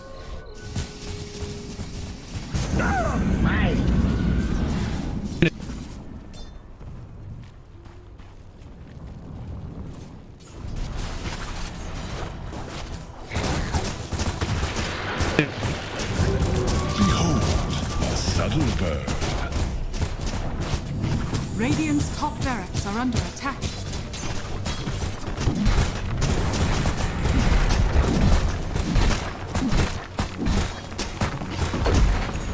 Radiant's top barracks has fallen. Radiant's top barracks has fallen. Dire's middle tower is under attack. Dire's structures are fortified.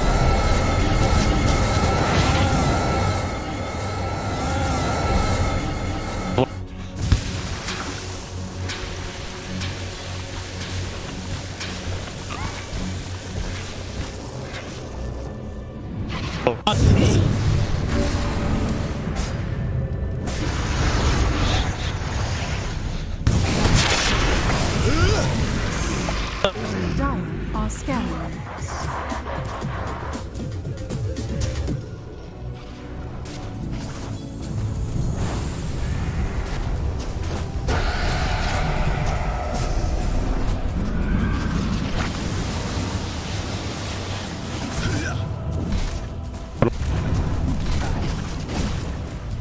Radiant's middle tower is under attack. Radiant's Come on, middle tower sprites. has fallen. I'll do better next. I'm ready to put that place behind me.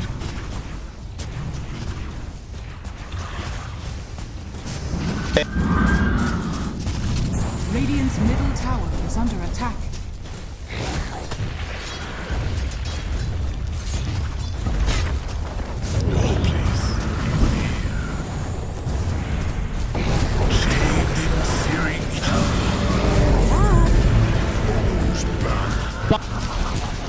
Come get healed. Radiant's middle tower has fallen. Be ensnared.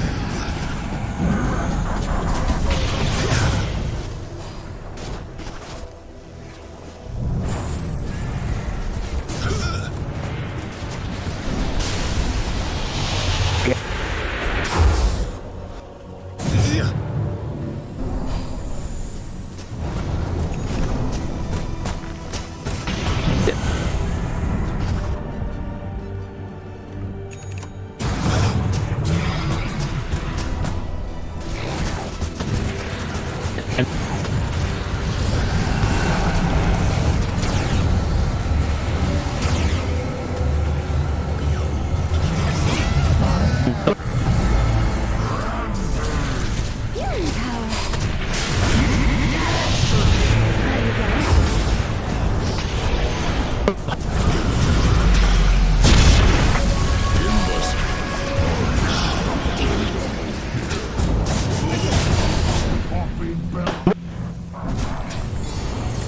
Behold, my searing gaze.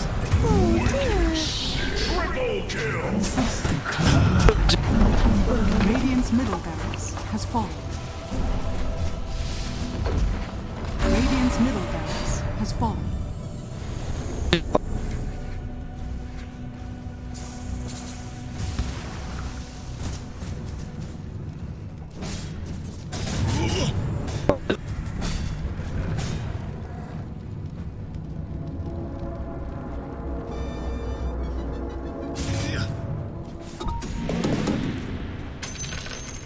Oh, now death. From above.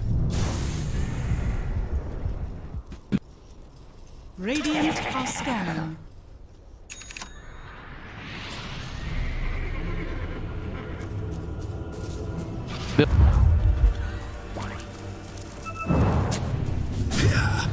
Radiant's bottom tower is under attack.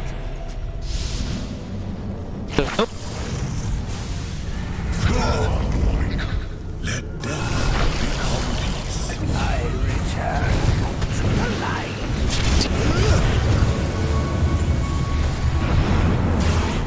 Radiant's middle tower is under attack.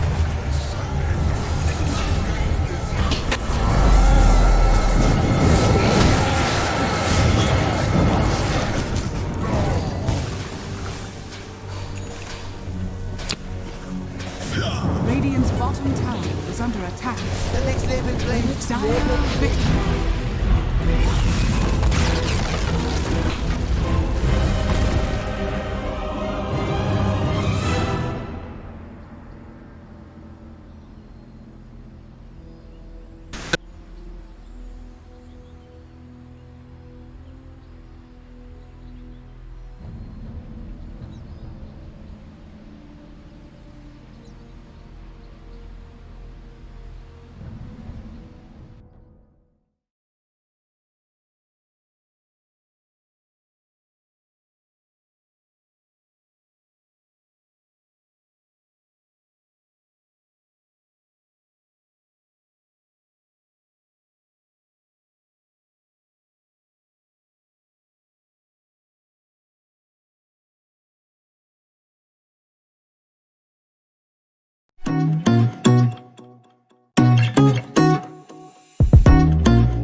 Radiant Dire team back.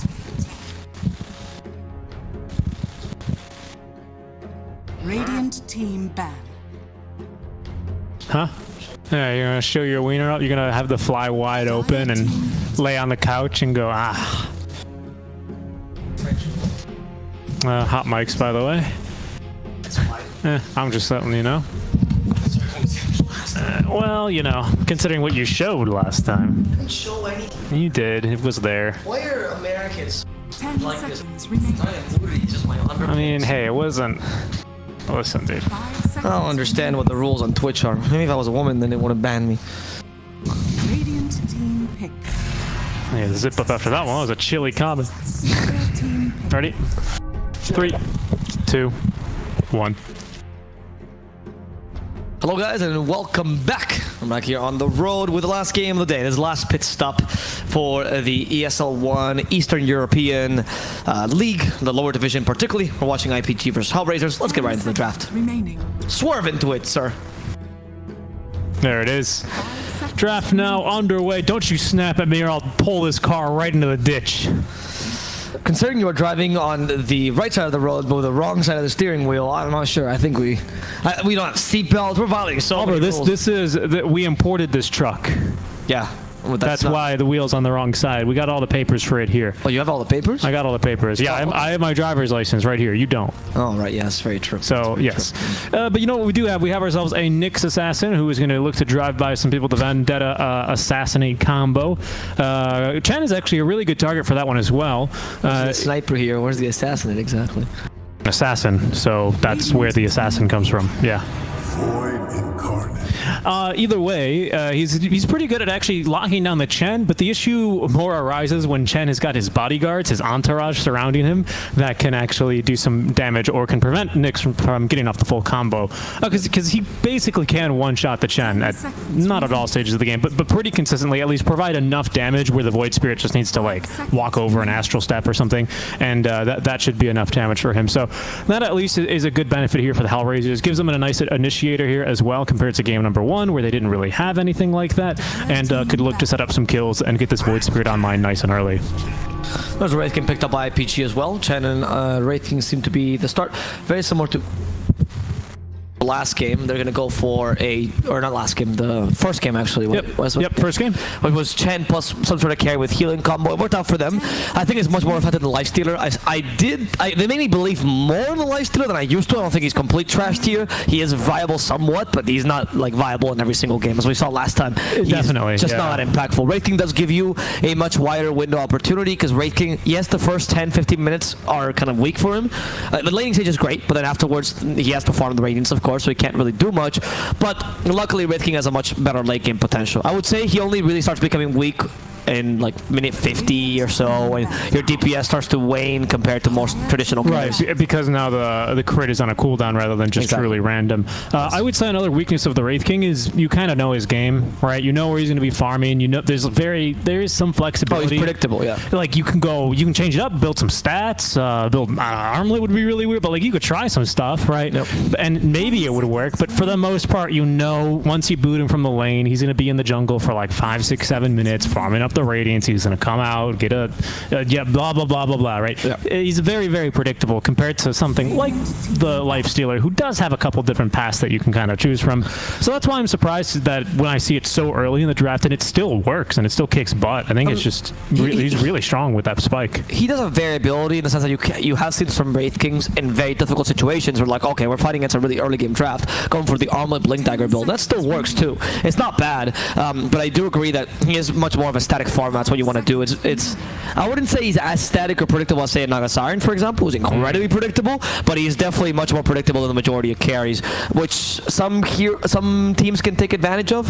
Against the Nyx though, I don't think Wraith King is that great. The Spike Carpus can trigger on your Radiance pretty easily. Mana Burner knows you a lot. That's true, actually. So you already have some pretty good heroes. I don't think Void Spirit is too bothered by Wraith King either because his shield mitigates a lot of the crit damage, and he's also capable of stopping him. The Simulate, great for disjointing that stun.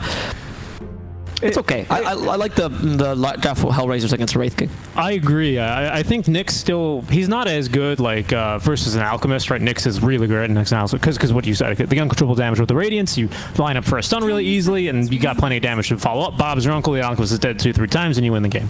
Versus the Wraith King, though, it can be a little bit difficult, especially when you do have the Chen, not only because of the reincarnation, because of the Chen as well, right? True. So it's like, yeah, Nyx, you're gonna kill me once, and maybe you can kill me twice when my reincarnation is back off cooldown. But there's no way that Nyx, after he expels the full combo, is going to be able to actually kill Wraith King. His cooldowns are just too long. Wraith King doesn't care. He doesn't have that high of an int gain, so the mana burn's not going to burn that much mana, and Wraith King doesn't really use Wraith Fire Blast to farm. No, of course. Right, so he's going to have... Just Skeleton to just 50 mana. Yeah, yeah. So, I mean, maybe there's a chance, but I think it's still good because it's going to stall on his farm and annoy him, which is effective, but it's not as hard as a counter as, say, the opposite. But I agree with you. I still do like this HellRaisers start.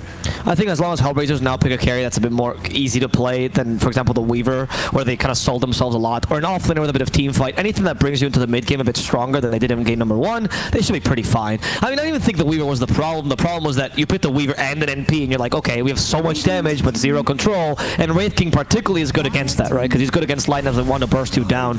There's a Tidehunter by IPG. There's the same lineup. Same lineup so far.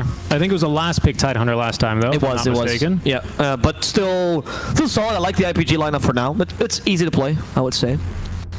Let's see if HellRaisers respond to the Tidehunter accordingly. They could run like a Viper, for example. Pretty strong against Wraith King, good against Tidehunter as well in the mid game. You could do that. It's not too bad, but probably your position 5 is going to come out here first.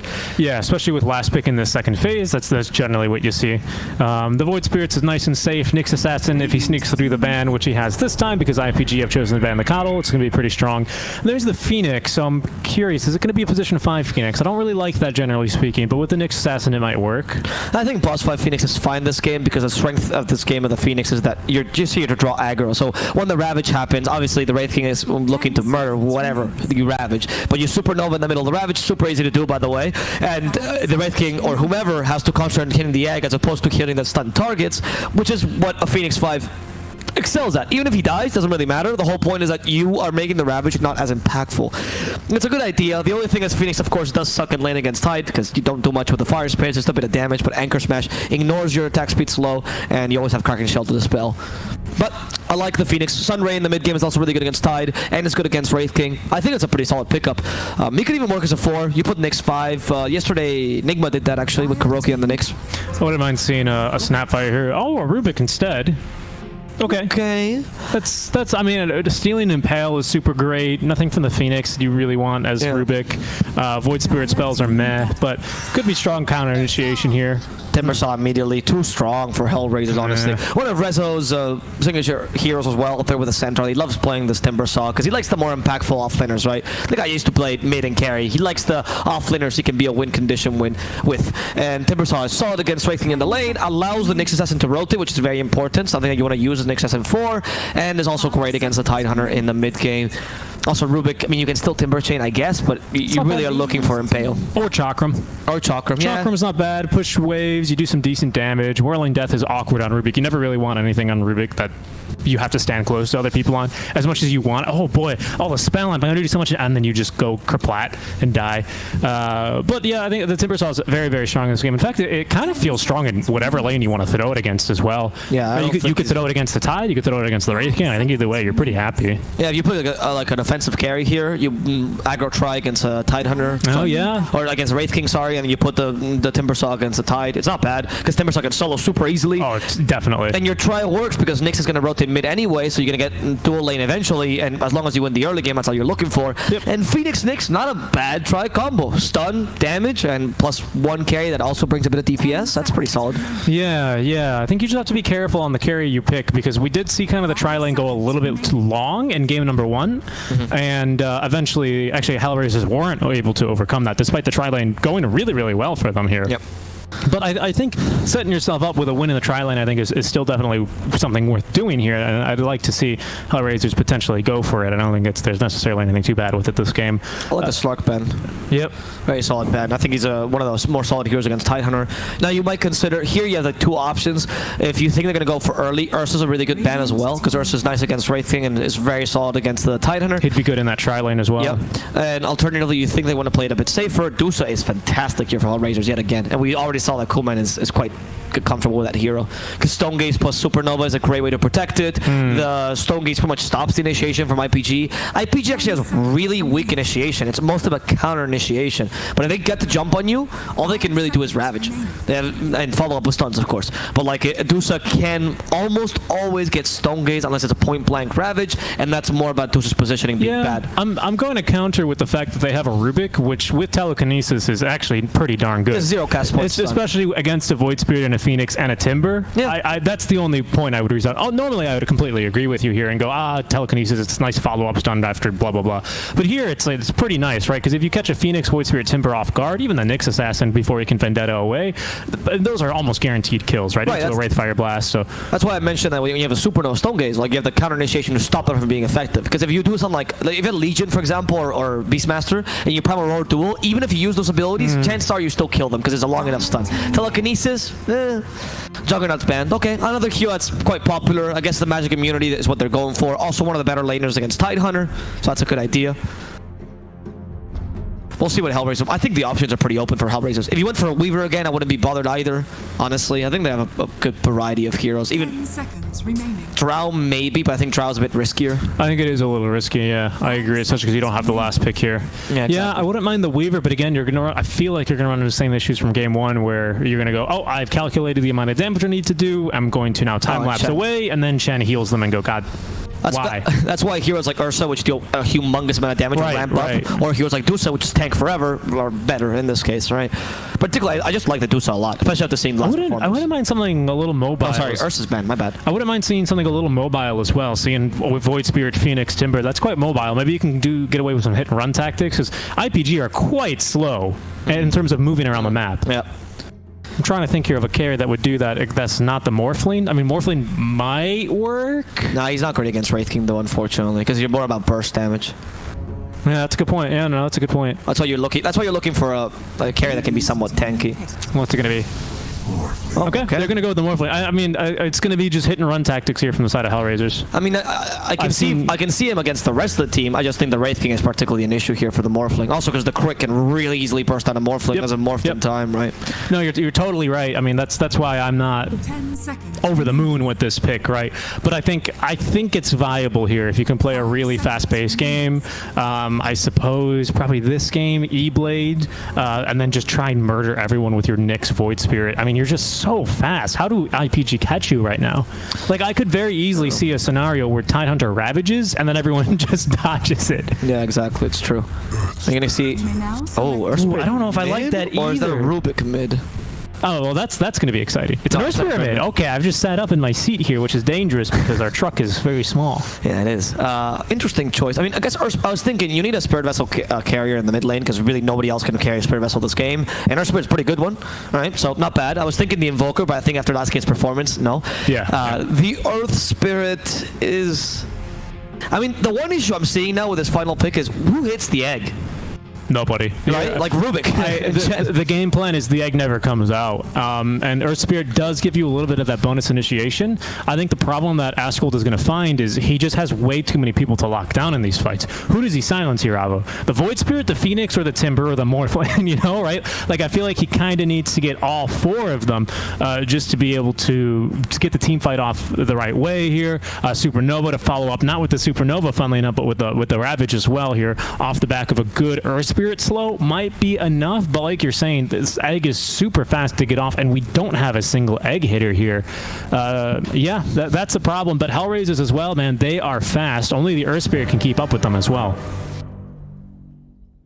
That's true, and the lack of this time IPG, they have to probably go for more initiator build on Tidehunter, I can imagine. Mobility with 4-step Blink Dagger like they did on first game to make sure that the Ravage can be the actual stun that we hope it is, right? But as you say, there's so much ways to avoid it that it's going to be point blank Ravages or nothing, right? Otherwise the Morphling is not dying.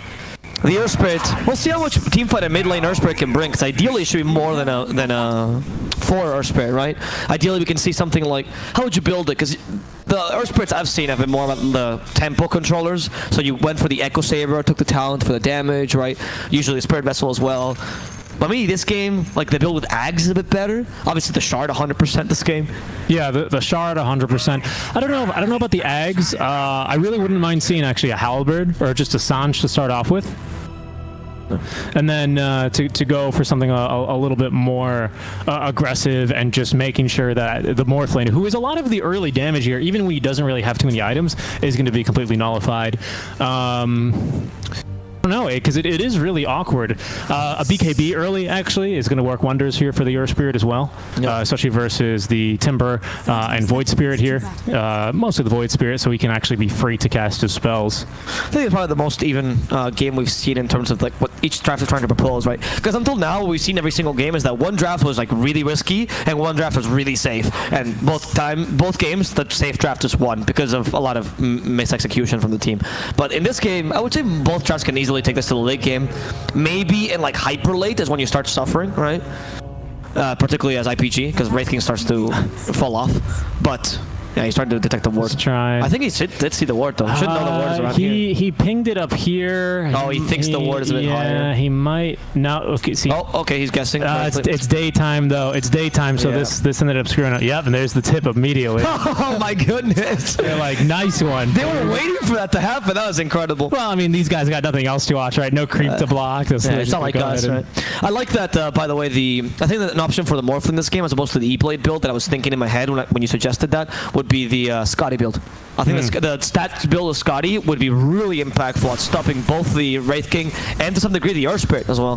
Because it gives you a lot of tank ability to withstand his Magnetize. I think that is the right build this game, and I can see that Morphling being much more impactful than the Shotgun Morphling per se. Yeah, I think that makes sense, because you do need some more sustained damage, or at least damage over time, and not so much the I'm going to kill you, because then just Wraith King comes back and says no you, and that's generally not conducive for a fun time.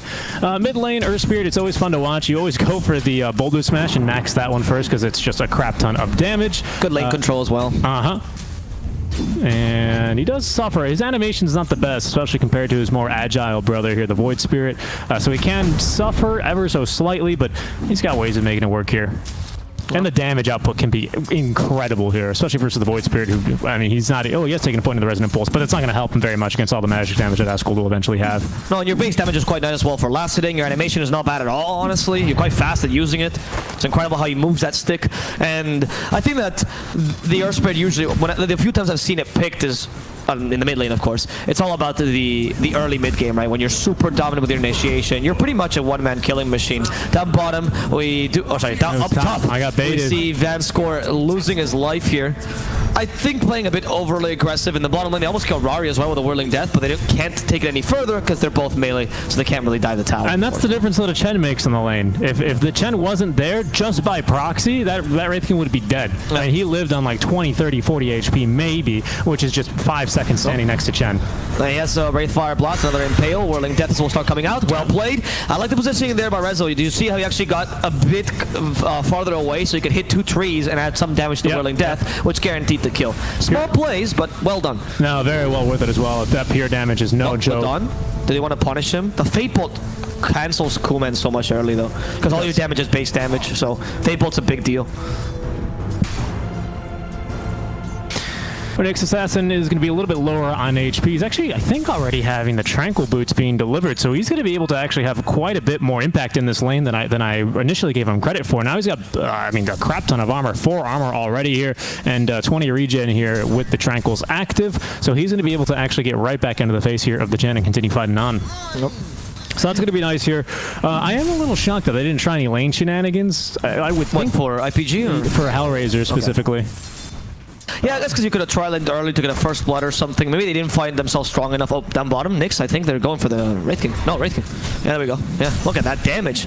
He actually went for the Mana Burn. Interesting. So it's a laning Nyx, you could say. Yeah, it is. Because when Nyx wants to go for a stronger lane presence, Mana Burn is pretty useful. Look at the damage, actually. Not bad. He has good tank ability. Can go into the tower. But the tower, though. You could if he didn't have that extra healing, which alone... Sorry, Lil did not check his inventory. I believe Rari used a magic stick there to save himself.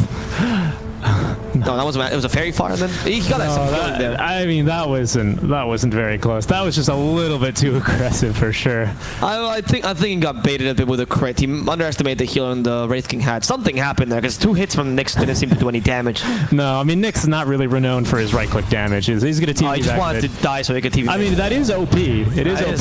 He's going to be able to contest for the runes here as well. They're going to be looking to secure bottom rune. Nicely done. He's like, oh, do you want this haste rune? Do you want this haste rune? Now Nyx is just going to... I mean, he has so little damage that the haste rune does nothing, right? Yeah, and there's also the ice armor there.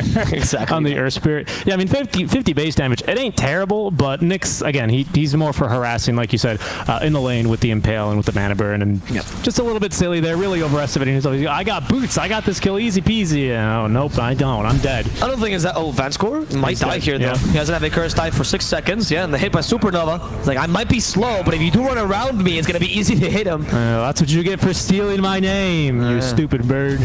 Well, the HellRaisers lineup right now did do pretty decently early, but now they just sacrificed 2 supports unnecessarily, right? Their lanes are going well, though. I mean, the mid lane is quite a domination by the Void Spirit. I was not expecting Earth to actually struggle this much. I guess the lack of lane control compared to Void Spirit's incredible lane control with Dissimulate and the shield. Resonant Pulse, rather. Yeah. You only have Boulder Smash. The cooldowns are a bit longer as well here. Or at least it feels like they're longer. Because like you're saying, you really only can farm with the Boulder Smash. And it is a lot of damage, but it's only like once per wave. And you can see he's already kind of struggling there, missing the 2 CS under the tower. Nicely done with the Aether Remnant. 5 minutes in. Bottle here for both of the brothers, but only one of them's got the charges. He does have a huge strength gain, though. So as the game goes on, he's still going to become a really powerful tank, even if you don't have the domination that you're expecting. But it does feel like a bit of a wasted mid pick if you are really just a 3, essentially. Because you have 2 tanks here. It's going to be the Earth Spirit and the Tidaner, essentially. While HellRaisers has a much more effective single tank in the Timber Saw. Look at him. He's literally unkillable. A Skull in the middle lane. Yeah, nice Can they get this kill? Instead is Lil, who's in trouble. The Resonant Pulse decides that he's going to attack the whole tower by going the longest way possible to ensure the tower kills him. Lil is not having a good day with buildings today. No, he's not. He's just finding that the towers are just aiming for him, which is generally the case when you right-click heroes onto the towers. They don't really like that. Towers take a real dislike into you if you do that. Unless there's a siege creep, then they'll hit that instead. Yeah, the second time that happens to Lil as well. Up top, though, in middle lane, Young G gets punished with double damage on Asgold and a nice rotation by Ladon. And up top, the lane is still fine, right? Morphling is usually pretty decent against Tide. Yes, you do have the 2 heroes which reduce your base damage, Anchor Smash and the Fade Bolt, but if you don't hit the Morphling with the Anchor Smash, then it's not as effective, of course. He has Max, though. I don't think Supernova is too bothered by this lane, but you're not stopping any of the enemy cores from farming. The Timber Saw, I think, is going to be the biggest asset for HellRaisers early. And Rari's already into the jungle, and here we see how much of an advantage Nyx has. Yeah, Lil just... There goes the tip. Just barely shy on the amount of damage he needed there on the Impale. He's going to find one of his camps blocked here as well. Just super annoyed by this Nyx assassin. Rari's going to... I'm killing you first every single fight, man. Just you wait. Yeah, no, this Nyx assassin is... I mean, he's going to kill himself to the tower. Let me just point something out. The placement on this ward was genius, right? Because it just expired now. So you get probably, 7 full camps blocked out of that? For a 7-minute ward is real value. I can't imagine they placed that on accident at the certain time. Also, on top of that, by the way, if IPG had decided to put the defensive ward near there, that sentry would have caught it as well. So it was actually really good. It could have de-warded and blocked the camp at the same time. It was very, very smart placement. Small things, though, but matter a lot, particularly because, as you said, you know Wraith King wants to just go into the jungle. You know his game. Yeah, you know his game. You know the rules, and so do I. Yeah, exactly. And this is not great in this game for IPG, because Morphling loves when you give him a bunch of free farm. He's just going to easily take this early game, go into the jungle himself, and trust Timbersaw and Void Spirit to create space and put the pressure that his team requires. And Timbersaw and Void Spirit don't really need any help, honestly. They're super strong this early. Look at Rezo. The Chen comes by, hits him once. He's like, well, I guess I'm done then. That's why I tried my best. Yeah, pretty much. Nothing else you could do. Chakram and Whirling Death to nuke the wave. Mid lane, or Spirit going to roll right into a Remnant. That could be a kill onto him, actually. 4 more seconds. Still, he has another rolling boulder. Astral Step. Magnetize is dropped. Purged off, however, by the illusion of Young G, but Asgold will be allowed to live. But that's going to be the first Magnetize. Not used for a whole lot. Bot lane, in the meantime, they're going for Antoha. As that's going to be Chakram into the stun, and a very easy kill along with the Whirling Death. Timbersault's like, I might not have a stun, but my body is huge, Chen. Yeah, So it is, and they're going to be able to get Rari as well. he has a Might even on the reincarnation. first blood. No, he doesn't. He's only level 5. Down he goes. This time, Lil is able to actually get the last hit as well onto the Wild Wing Ripper. And he's going to be a happy camper. yeah, and now they can continue pushing. There's so many creeps here. That's what they didn't mean to have all these creeps piled up. In fact, this is kind of detrimental because now this entire wave is going to get nuked. It's basically free experience here for Antoha. There's not much Rezo can do. It's a tier 2 tower. He's trying to pull the wave, so he's trying, but He's doing a good job. yeah, Antoha's going to pull him right back onto the tier 2. He just wants the experience. The CS would be nice, but he really wants the experience for level 6. Yeah, and right now you can't deep push that wave anyway, so that tower was done for. So you might as well take the experience there. And this is the Oh, difference. wait, they're going to Chen now. Oh, they are again, huh? Yeah, they found him with the Imperial, also the Mana Burn. Rezo's like, okay, I'll tank the tower. Don't worry, dude. I have all day. Unless the TPs are going to come out. Lil taking another tower. They're just getting licked by it on the way out. Did you see that Rezo tried to de-aggro to Lil? And I was like, He I'm did, not having he did, none of yeah, it. he did. I am not. No, you are Timbersaw. I am a Nyx. How are you de-aggroing to me, of all people? But yeah, I mean, we can really tell the difference here when there's a hero to gank the Wraith King in the jungle and when there isn't, right? Yeah, exactly. This Nyx assassin rather is kind of making this Wraith King's life hell. And Timbersaw too. And Timbersaw, I mean, because Timber just booted him out of the lane immediately. Here's Young G going, hey, what's up? I can also invade your jungle too if you don't mind. He comes in jumping around, but the Wraith King is playing defensively. They have a nice ward there, defensive, to make sure that the Void Spray can't gank him. Because of course Timbersaw and Nyx are great at ganking Wraith King, but it's really the Void Spray that brings the catch and damage you need to actually kill him. Right? At best, Timbersaw's going to boot him out of lane, but you shouldn't die unless you mess up. I mean, we'd be remiss if we didn't talk about Supernova, who's having another decent game here on the Tide 100. Not as great as game number 1, but he is making pretty quick work here of the tower. Of course, he is no Timbersaw. He can actually die. Speaking of dying, and Toha, 1, 2 now. Astral Steps used into the Remnant and Dissemblate for the kill. I'll play it. He kept the tempo, huh? He did 4 steps and got the kill, huh? Yeah. Really well played, Void Spray. Clearly a music major. And with this, IPG will try to take the tower up top and open up their map. Phoenix is an okay dead laner, but there's no point in you dying. You want your level 6. You're more here to some experience than you are to actually push the lane.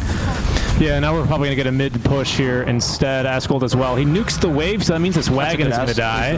That's Mana Burn stolen. Not bad, not great. It's level 1. Yeah, if Nyx had maxed it, sure, but it's level 1. And as a Rubik, you're like, all right, okay. Because since it deals damage based on the enemy intelligence, early is just really, it just sucks. It is. It's awful. Yeah. And even if Rubik amplifies the damage of the spell, it doesn't actually amplify the Mana Burn itself, which is the important point. Nope. So the Mana Burn will deal more damage itself, but not more Mana Burnt. Okay, Rezo, it's like, all right, there's magical damage here. Magnetize. Kinda annoy him a lot. Penitence as well. And the Earth Spray has a double damage. Rezo is full stacks in reactive armor. Doesn't really matter to him. The Magnetize is going to continue to attack him. Rezo's tanking this quite decently. Rolling Bolt will hit, and Fade Bolt will finally finish off Rezo. And Rezo has to, you know, he's like, I am not actually God. He realizes that. He can die, and they've got no lack of magic damage, especially early here on this team. That's going to be nice space created here for Rari to try and continue farming. Halfway towards now the Relic, so again, progress being made, as they will smoke up here, look for more, but I believe that was going to be the Nyx Assassin in the Vendetta, breaking the smoke of the Rubik, and that's going to be that smoke attempt failed. Nice defensive wards here, actually, on the side of HellRaisers. Lots of them watching the river, just wanting to know if anyone is crossing the river at any time and where they're going to be going. They can only really sneak through the mid lane here, but that's almost always going to be defended, as we see here now. Yeah, with a Chakram, annoying Supernova, cutting him down a bit. Resolution, realizing that all the space he was creating down bottom was nice, but now it's time for the Morphling to take over the space so he can farm safely. Exactly, yeah, exactly. Rezo, instead, he is going to be just doing his thing in the mid lane. Yeah. Tide as well. He's going to rotate over because he also needs to be doing somewhat the same thing to make sure that the Wraith King can get his farm. And he's actually showing as well here in the lane, farming a wave, going to farm the camp. Unfortunately, they just don't have the same kind of space makers that they do on the side of HellRaisers, so it's always a bit more dangerous for the Wraith King to be farming. Whereas, you know, our Morphling, he doesn't really care. He's going to be farming this camp, you know. That's true. We won't see Wraith King farming this camp, which is going to be the mirrored one. It's only until the Earthspray gets Vessel when they actually can kill the Morphling relatively easily. And I'm actually wondering, is that his build, or is he going to be going for... It is. It is his build. Okay, I think that's the correct build. Once you get Vessel, you can actually harass the Morphling. The problem, of course, is you have an Earthspray in mid, which should be doing much more early. Unfortunately, you can't, because you are very dependent on this item timing of the Vessel. Yeah. It's still really strong, though, because it's not only good against the Morph, but it's also really strong against the Timber and could very easily facilitate kills onto him as well, right? So they still have a chance, because it's good against two of the Space Makers. Well, one of the Space Maker, and then also the carry who wants to be farming. Yep. That's I true. should say. And yeah, you don't want the Earth Spirit to fall behind. No, not at all. He can become a 3 compared to a Tide, which is okay, but then you have wanna, 2 of those. Yeah, because the Tide, unfortunately, I mean, unless the Tide is building for like the medallion build, in that case, you can actually become kind of a useful 2, but you rely so much on your level 25 talent for that. Phoenix up top. Again, Vanscore's just soaking experience and pushing the lane. Pretty decent dead laner. Oh, but the Chakram Stolen kind of surprised Vanscore here. He does have the Supernova, wants to use it, but I think it's a waste. Yeah. You might as well let yourself die. Not that big a deal. You're level 8. That's pretty good for Phoenix 5. Yeah, and then Timbersaw is just doing his thing in the bottom lane. He's going to have now 1 component of the Yule Scepter finished up. In the meantime, Young G says hello to Supernova in the mid lane. They're just chilling. Just swimming in the river, doing a little bit of a backstroke. Rari's going to come up, hope for a DD rune. It's an arcane rune, not one he particularly cares for. So he's like, oh, I guess I'll take it. Spawn more skeletons. Yep. And Toha, he's got the zoo ready to go. He's got 1 of each, right? And it just needs the Alpha Wolves to finish off his collection, I believe, and a Hill Troll Summoner. Is that all a big creep? It is, right? Helper Smasher. Well, I guess the Ogre... this guy's... Get out of here, dude. Yeah, he's level 3, I think. Creep. Yeah. That's fine, though. I mean, he provides the armor, which is really useful early, right? Especially for pushing. Yeah, especially for pushing. But Rezo's not letting this happen. There's the difficulty as well from IPG when you're dealing with a Timbersaw mid. It's like 1 Timber Chain saves him already, so it's impossible to actually kill him while he's in the shortest. Gold might be scouted here. There's no actually Spike Carapace, and we're not going to need it to actually connect in onto both, as the Rolling Boulder was at a very unfortunate time. Asgold trying to run, but can't run very far there. Ladon might die too. Nope, they got him. There we go. You have a Timbersaw. You can't TP in the trees. He sees everything around the trees. There's the Impale, and goodbye to Ladon. 2 kills for free. And this is what you were talking about earlier, right? You went a bit too far in terms of your farming because you thought you could be safe. But the enemy team, it's not just that HellRaisers tank your heroes, and they also have much more kill potential with this. They're super mobile. That's what it comes down to, is how do you run from those guys? The Earth Spirit's got the best chance, but with the Nyx Assassin there to get the initial lockdown on you, exactly, it's impossible. Because the Rolling Boulder is a really nice setup for the Impale. It takes a couple seconds really is, for him to actually get rolling, right? I think it's, I don't know what the delay is. I don't know if it says 0.8 here. 0.6. No, 0.6. Close, though. Yeah, but close. It is a while, though. It's notable, especially because you have to first turn and face the direction you want to go in, which can add another quarter second. But yeah, it's really easy setup for the Nyx. Nyx was very comfortably, he was able to get off not only the Vendetta Strike, but also the Impale to follow up. Because the Impale has a 0.3 second delay before it comes out. So you have, well, it's like half the duration, right? So it's quite easy to get the Vendetta off, even though Nyx's claws are super slow. Okay, Young G, I don't know if he's trying to kill the Centaur here. He just wanted to get the rune, but it didn't spawn for him. Still haven't seen a Ravage. We might hear pretty soon. I'm trying to do the same thing as last time, right? Where you're trying to force the enemy team to overcommit, you go for the Ravage, and you punish them for it. The difficulty here is that you don't have a Weaver on HellRaisers, you have a Morphling, so your laking capability is much higher. So even if you were to lose a team fight here for HellRaisers, their chances are much better than game number 1. But it's still the best play by Supernova. However, you see 3 heroes, you're like, okay, I guess I'm gonna... Yeah, exactly. He's got to chill now on the other side of the river and just take it a little bit easy from here. But he's still in a really darn good spot here, considering the thing is, HellRaisers have learned their lessons from game number 1. They see a Tidehunter in the river on the Radiant side, and they know maybe we can kill him once, but that second time, that might come and bite us in the butt again. Exactly. It's gonna be a pipe done here for the Tidehunter as a first item. That kind of sucks, honestly, for him. Wait, hold on. No, they missed the Impale. That was very hopeful, huh? He actually charged the Meteor Hammer in immediately. He's like, I'm so good, I'm not going to miss this Impale. I mean, that's kind of how you either hit the Impale and land the Meteor Hammer, or you miss both, right? It has to be the last spike as well, or one of the few last spikes if you want to hit the Meteor. But anyway, the Tide going for a pipe does limit his capabilities a lot early, not going to lie. Like, if you want the Tide to become your 2 per se, because your Earth Spirit is falling behind, pipe is not the way to go whatsoever. Look how, like, he does nothing for the early game right now. Supernova is tanking, which is great, but that's all you can realistically do. And you're not going to be able to actually push this tower. You only have a Ravage that you can fight with. HellRaisers is happily just using this time to farm on the Morphling. Yeah, Morphling's having a good time. We are about to hit this Radiance timing as well, but he's been beat to the punch to the first item, as it's going to be the Mantis style. Finished up already. Looking to find a couple more Ultimate Orbs there as well. Radiance on the way now to Rari, so his farm is going to continue to accelerate. My question is here, Avo, is who fights first? Well, I mean, what is each side waiting for, so to speak? I mean, IPG is just waiting for HellRaisers to make a mistake, and HellRaisers is like, no way, we learned from game number 1. We're not fighting into your Ravage, so they're just defending this as safely as possible. I think the question is, I think probably IPG fights around the Radiance timing. Okay, well, that would be now. Yeah, Supernova, they have Vendetta, by the way, that adds a break, so the Impale will hit for the full duration, ideally Meteor Hammer as well. The break is soon going to expire, though. There's the Kraken Shell. He was casting Ravage, but the damage by Kuman surprised him. That's the problem, right? You have Radiance, great, but Kuman has more items than you. And I would argue that with Manta style, you're almost as impactful, honestly. Just because of the nature of a Morphling. This is going to be then a tier 1 tower push, exactly like last game. They're going to go to counter-initiate, though. The Morphling in some trouble. The Supernova has been dropped to have the damage. Kuman, no. The Vessel actually has not even been applied to him. Therefore, he's able to lifesteal or just heal back up. Vansquare with the Supernova will get that one off. Impale stolen, though, might just be ending his life, and indeed it will. His tower there getting the last hit out of all the people there. The Tidehunter having to buy back for that one to get into the fight. Yeah, but they didn't die. Oh, they only lost Reincarnation on Wraithking, nothing else, right? So it's not too bad for them. As Reincarnation level 2 as well, which is a big deal, because level 1 cooldown is ridiculous. And with this, you should be able to take the tower as well. Yeah, so, nice counter initiation there by the Nyx. It must have been an Impale Stone there on an Asgold, which prevented the Vessel from coming out. Otherwise, the Morphling easily would have been dead there. Yep. Just very unlucky.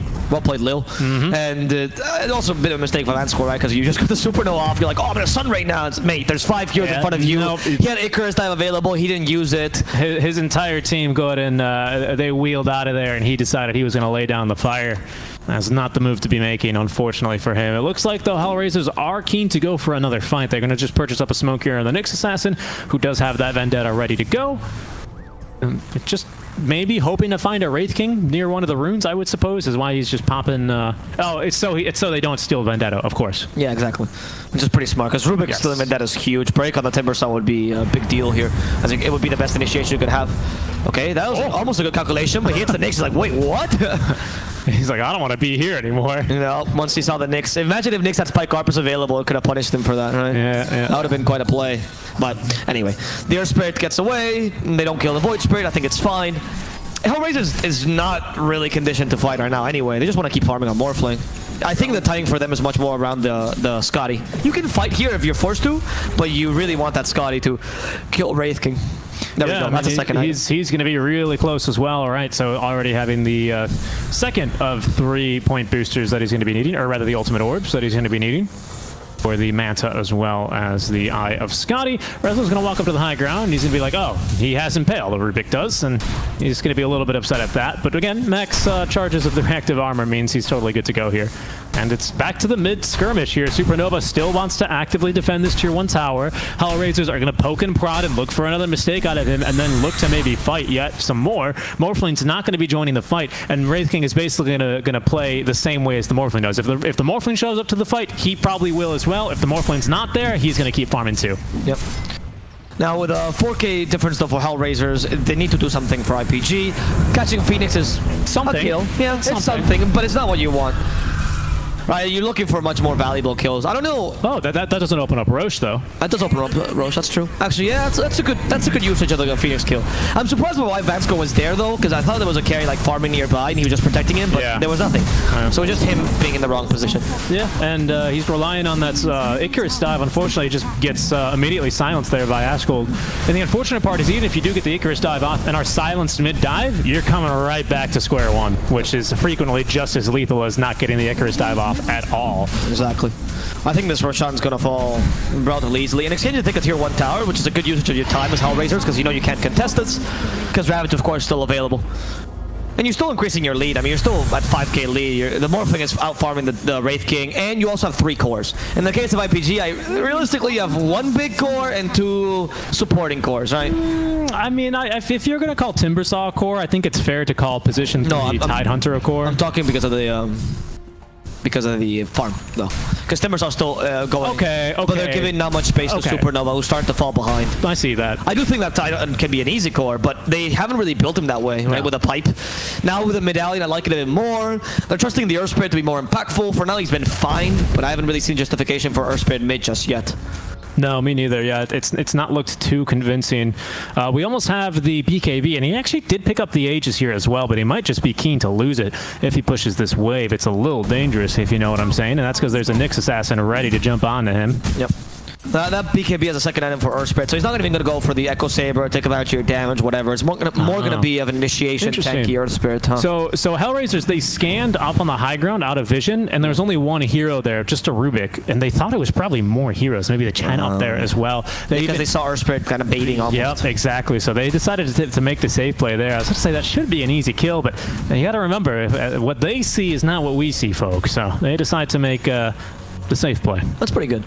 Now let's see what HellRaisers does now, because I think this guy's about to come out on the Morphling. Yep, that's going to be countered by the Heaven's Halberd. Countered anyway. For some maybe not for Kuman, who is going to have way more mobility here. I wonder who he's going to morph into as well this game if he decides to do it. Probably the Earth Spirit, honestly. Yeah, just for the even more mobility. We've seen OG really abuse that, where they pick Topson, the Morphling, and they give Saxa an Earth Spirit and they just use the Ags early. Okay, Phoenix dead. Oh, unless Supernova, they want to defend this, apparently. Timbersaw walks in. They get at the Impale off, but Supernova will still break, and Resolution's in trouble. They hit him with a stun.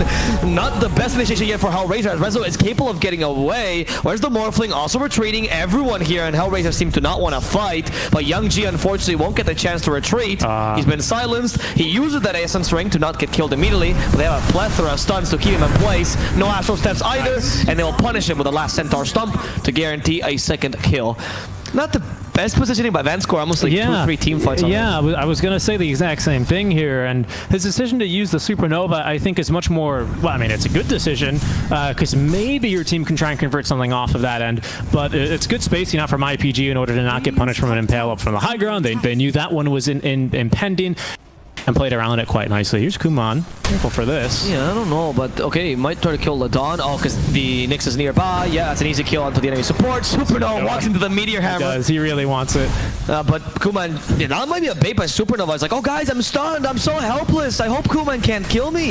And then Kuman is now in trouble. That's difficult. As the Anchor Smash we hits need him. the Earth Spirit here, though. We need the vessel to kill. Oh, you're right. He was too late because he came to TP to the outpost. And even then, it's with the Manta style. And soon the BKB. Yeah. I think the plan was, hey, I'm going to get him. I'm going to Anchor Smash him. Maybe he instinctively uses Manta, then we can kill him. But I think Kuman's going to be a little bit more patient than that, knowing what he's up against. Oh, Yule Scepter, though. They have found the Earth Spirit, taunted as well by the Aether. I mean, quite a tanky boy, but plenty of lockdown, lots of pure damage. That's just going to be the first life gone, though. They've already used it, unfortunately. Yeah, so they just hit him with the Spike Carpets. It's that easy. But unfortunately, everyone else in IPG is already here, so they can't continue his aggression. In fact, it's Lil who's going to punish. He punished, for this over-aggression. They thought they could kill Earth Spirit twice. Turns out Earth Spirit's a bit too tanky. That's one of the highest strength gains in the game, so you gotta respect that. He does. He's a tanky boy here. 4.4 per level. I think he's only beaten by Centaur. I believe that is also correct. So that's incredible, honestly. And now, but IPG, now it's starting to look like the lineup I was hoping for, right? Where Earth Spirit becomes a 3 as the game goes on with a lot of initiation. Tyler is now starting to build more items to increase his damage. And you have the level 25 talent, which honestly is not a meme, but like the 200 damage talent is really useful for Tide. For Tide? Yeah. He turns into the Tide washing machine then. Exactly, yes. Which is the old build from Dota 1 that everyone loved, right? People used to build Battle Fury and Tide when Anchor Smash was a passive. Anyway, the HellRaisers lineup needs to kind of deal with this, with some decent team fight. I mean, the Supernova has not had any impact this game just yet. I was hoping they would have a better 5-on-5. The Supernova being the egg, right? Yes, sorry. Not this Supernova. No, because then I wouldn't say the Supernova, I would just say Supernova, right? If I'm using the article, it's because it's the egg. Okay. I've learned. After years of magic English teaching me, I have learned how to use articles in this language. You got to be careful here, though. They are positioned to perhaps get a nice flank off from behind, as Lil has to use the Carapace here. Has the Blink Dagger now as well. Rezo's going to TP on in, but they've got a nice ward here covering anyone trying to go for that flanking maneuver. So instead, it's going to be the rest of IPG, free to collect on the Tier 2 tower, which will be pushed in exchange here by our Morphling. So it's Tier 2 for Tier 2. Yeah, not bad. There's still a 3k lead for HellRaisers, so I don't think they're too pressured, but I do question at what point they're going to turn this around and actually start fighting, right? Because if you just play passively this whole game, you're giving IPG a lot of for them to contaminate the tempo of the game. And if they manage to do that, and they can get good initiation to the Tide, and with the Earth Spirit gets enough farm to become an actual 2, yeah, it's not that simple for you, right? I did mention the core thing, but the core was not referring to the heroes and their power spikes, but more about the farm that was happening. But now, they're kind of recovering. They are, yeah. Even in this Earth Spirit, not too far behind his brother. Now that he's got the full BKB ready to go. Yeah, his brother's also falling behind. His brother, yes, but he does at least have the Aghanim Scepter, so he has the potential to have a large impact, especially versus the Chen, where you don't have to commit the Yule's Aether Remnant for him. Right now, you can just stand nearby him, get off the Resonant Pulse, and that's good enough. Yeah, and the Enchanted Quiver is great for adding a bit of extra damage to Young Definitely. G. So now you have that. That's going to be capable of just... I mean, if I was Young G, I think the best thing you can do in a team fight is actually murder Rubik or Chen early. Yes. Taking advantage of the burst damage you have. Okay, Timber Song could be in trouble. They push him back. Has Lotus Sword to help him out, but there's a silence right after. And a Yule's, though. He does have a Yule to dispel it. I don't think he's too bothered, though. He's quite tanky, and those Chen creeps aren't really helping out here. The healing from the Sun Ray will help him stay alive as a Chuck-him gets back to him. Yeah, didn't even have to use the Yule's there. The Vessel, I thought he was going to maybe die, but nice job just holding on to Yule's. Didn't need it. Now he's got the Lotus ready to go, and give him a couple more seconds. He'll be ready to fight yet again. Yeah, but right now they still can't deal with the Wraith King, though. I don't know if Morphling... With the BKB, unfortunately, you need more offensive capability. I wonder if Kuma is going to question or decide to go for an MKB, because Wraith King has a lot of evasion. It's very similar to like old Lifestealer with the Radiance plus the Heaven's Halberd, of course. He's fairly tanky. Without the MKB, Morphling's going to struggle. He didn't go for the E-Blade build, so you need to deal That's right. physical damage. You're right. He's going to be missing 1 in 5 attacks, which is 20% of the damage reduction. That's not, of course, including already Anchor Smash, which is going to reduce it already 80%, which is doesn't stack additively, but something like it's a lot. You can do the math yourselves, guys. It's a lot. Yeah, it's left as an exercise. I never went to college. That's not true. They smoke. I want to be like you. That's not true either. Oh. Sorry. Impale. Catches 3. Pretty nice. Silence. Okay, that's the initiation you're looking for. There's the Ravage, and Morphling has BKB, so it's completely invulnerable to it. Morphling is just fighting against him, turns into the Earth Spirit, going for the Chen and the High Gun to make sure that you don't have the healing. Oh. Yeah, they got the stun on Rari as well. That's going to allow Vanscore to jump right back down. The stun, or silence rather, onto 2, as the Yule Scepter is going to allow the Timbersaw to avoid a lot of this damage. All of a sudden, Rari in a lot of trouble here, getting just chunked. Oh no, they tried to cancel the Sunray, but are unable to do so. Luckily, Rari able to run for now, but Young G running and chasing after him. Kuman is here as well. Misses once, but misses twice, but eventually will get that kill. That's just life number 1, however. Oh, and he's popped back, but right in front of an Observer Ward. Ultra kill for Kuman now as they're looking for more. Kuman now actually has morphed into the Earth Spirit, diving underneath the tier 2 tower, getting silenced, however, but did get off that strength gain, so nigh unkillable here. Rari, they're looking for his second life. They have actually stolen now the Wraithfire Blast. Disarm taking a ton of damage, turning and fighting one last time is going to allow Ascol at least to get the return kill onto the Phoenix, but still in some trouble is our Earth Spirit, who will be taunted back down by the Remnant, but they're out of damage here, out of spells, and out of mana on the side of HellRaisers, so they are going to be looking to back up. But a messy fight in the river. Yeah, that Morphling, Oh, wait, are they done? Oh, no, they actually catch... Why is a Rubik there? Not really sure, considering that was a win for HellRaisers until then, and then now proceed to get a free kill on top of the Rubik. Not great there. Do you even force the buyback on the Chen? On the Chen, yeah, dieback as well. That's pretty bad. Morphling is really powerful. That BKB, never mind. I thought he was missing damage. He clearly was not. Roche has just respawned, and he got a DD runing. He's like, what's that, Abo? I'm missing damage? Yeah, exactly. He doesn't seem to Keep flapping your jaw. Yeah, I think this Morphling proved me wrong. I'm happy to eat my words, though. He did the build of the stats that I think was really strong. It doesn't seem like they had any... I mean, the Impale, of course, set up for a great team fight here for Kuma. Oh, easy. Yeah, easy. Yeah, but they also had really good target acquisition, going for the supports first. I like that Morphling was like, I don't want to hit the Wraith King. That's not my job. That's your job, guys. And that's why they get such a good initiation. Killing the Chen early was crucial to make sure they don't have the healing to withstand the Morphling's damage. And of course, the Scotty also helps in that sense, because Scotty does reduce your healing. So it makes Chen much weaker. Look at that, just like that. It's going to be just like that. From 3K to 10K in one fight. The Roshan as well. This is going to be adding a nice little bit of a bounty and a pep in the step here of the HellRaisers, who can now really look to try and determine when fights are going on. They got to be aware, though. Ravage, and in fact, all the ultis except for Hand of God, well, which is now going to be coming off of cooldown as I say it, are going to be at the ready. Oh, I thought this was Shard. Not yet, though. Not yet. I'm surprised that so many people are not using Shard. When the Shard came out on Phoenix, Kuroki just picked 5 Phoenix every single game and just picked Shard as the first item. I still think it's great, but I guess in this game, Heaven's Halberd and Shivas, if you have enough gold to get both items, yeah, by all means, dude, that's much better. And 1,400 to farm a little bit faster, but that initial investment does set you back here a minute or two, at least on your core items, right? And you should be farming to begin with because you're a 5 Phoenix. Yeah, very good point. Yeah, very good point. There should be Lil that's farming somehow. And he is. He's got the Blink Dagger halfway towards the Ags, as Kuman now, he's farming in case nobody in case you he has a weren't, butterfly. weren't looking. But yeah, he's got a butterfly now, and will be going next into the Abyssal Blade. So yeah, he just doesn't care. Eventually, yeah. So what if I miss every 1 in 5 attacks? I still do like 700 DPS probably. Also, here. now you'll miss 1 in 5 attacks as well, which is pretty big for the Wraith King. That is true. And imagine if you don't get the crit off. That's a big deal, actually. So Kuman is going to be quite happy with his performance right now. This Aquas is a good way to mitigate the Kuman's damage, but that BKB was... I mean, that BKB was a huge point of impact. I think it was so well used. BKB in the middle of that team fight to make sure Ravage was useless. They weren't expecting that because there were too much things going on. Tide just had to throw the Ravage out. Couldn't really check Kuman for BKB or not, and they ended up punishing him quite hard. The team fight by HellRaisers should not be underestimated. You're not as good as Tide or as easy as Tide to execute, but with the right Impale into Supernova combo, your supports can just carry the fight for you. Yeah, most definitely. And it's been a really good game here from the HellRaisers. It's nice and patient. Now they're finally in a nice commanding lead here in this game, actually. Yeah. It's really up to them when they want to fight. IPG, they're doing their best here. They're farming up on the triangle, which is going to be their best opportunity to take a fight. It's there's only 3 ways in, 3 ways out. It sounds like I'm describing a fight night here, but that's exactly what Tidehunter wants. It's exactly what Earth Spirit wants, right? Lots of these AoE chokes, or lots of these choke points, rather, where AoE damage is going to be incredibly effective and easy to land. Exactly. There's a smoke here coming out by HellRaisers, hoping to ignore the choke completely and just go for the high ground. Morphling moving while it takes the tower. Yeah, they're actually going to completely get the jump on them here at this rate. Yeah, they're going for the creeps instead. Supernova, oh, the Glimmer Cape, they know where he is. They break him first, and he should be dying in a matter of seconds. Kraken Shell does nothing there to help him, as the Chen now in trouble as well, thanks to Resident Impulse. Look at a double kill here. Resident even went to the high ground there. So it's just like, guys, I think they can't kill me. Yeah. Even with a Spirit Vessel. He has there's way too many Dispels now with Lotus Orb and Yule Scepter. They need to really use Spirit Vessel on 2 heroes right now. It's tough. Uh-oh. Earth Spirit rolled quite literally right into that one, but I think he's going to be okay.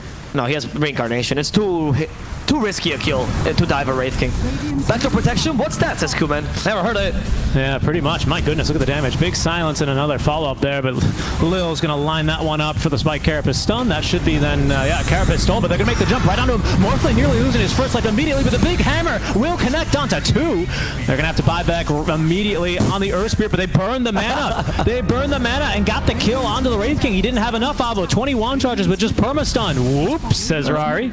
Whoops, indeed. And now you're going to be able to take down the tower in the bottom lane as well. That's 2 lanes of Rax almost guaranteed. They might not know he doesn't have buyback. Yeah, they shouldn't know this, but even though, right, you're not going to push any further. I mean, you could go for tier 4s, ideally. That's the only other option, because tier 2 top is still up.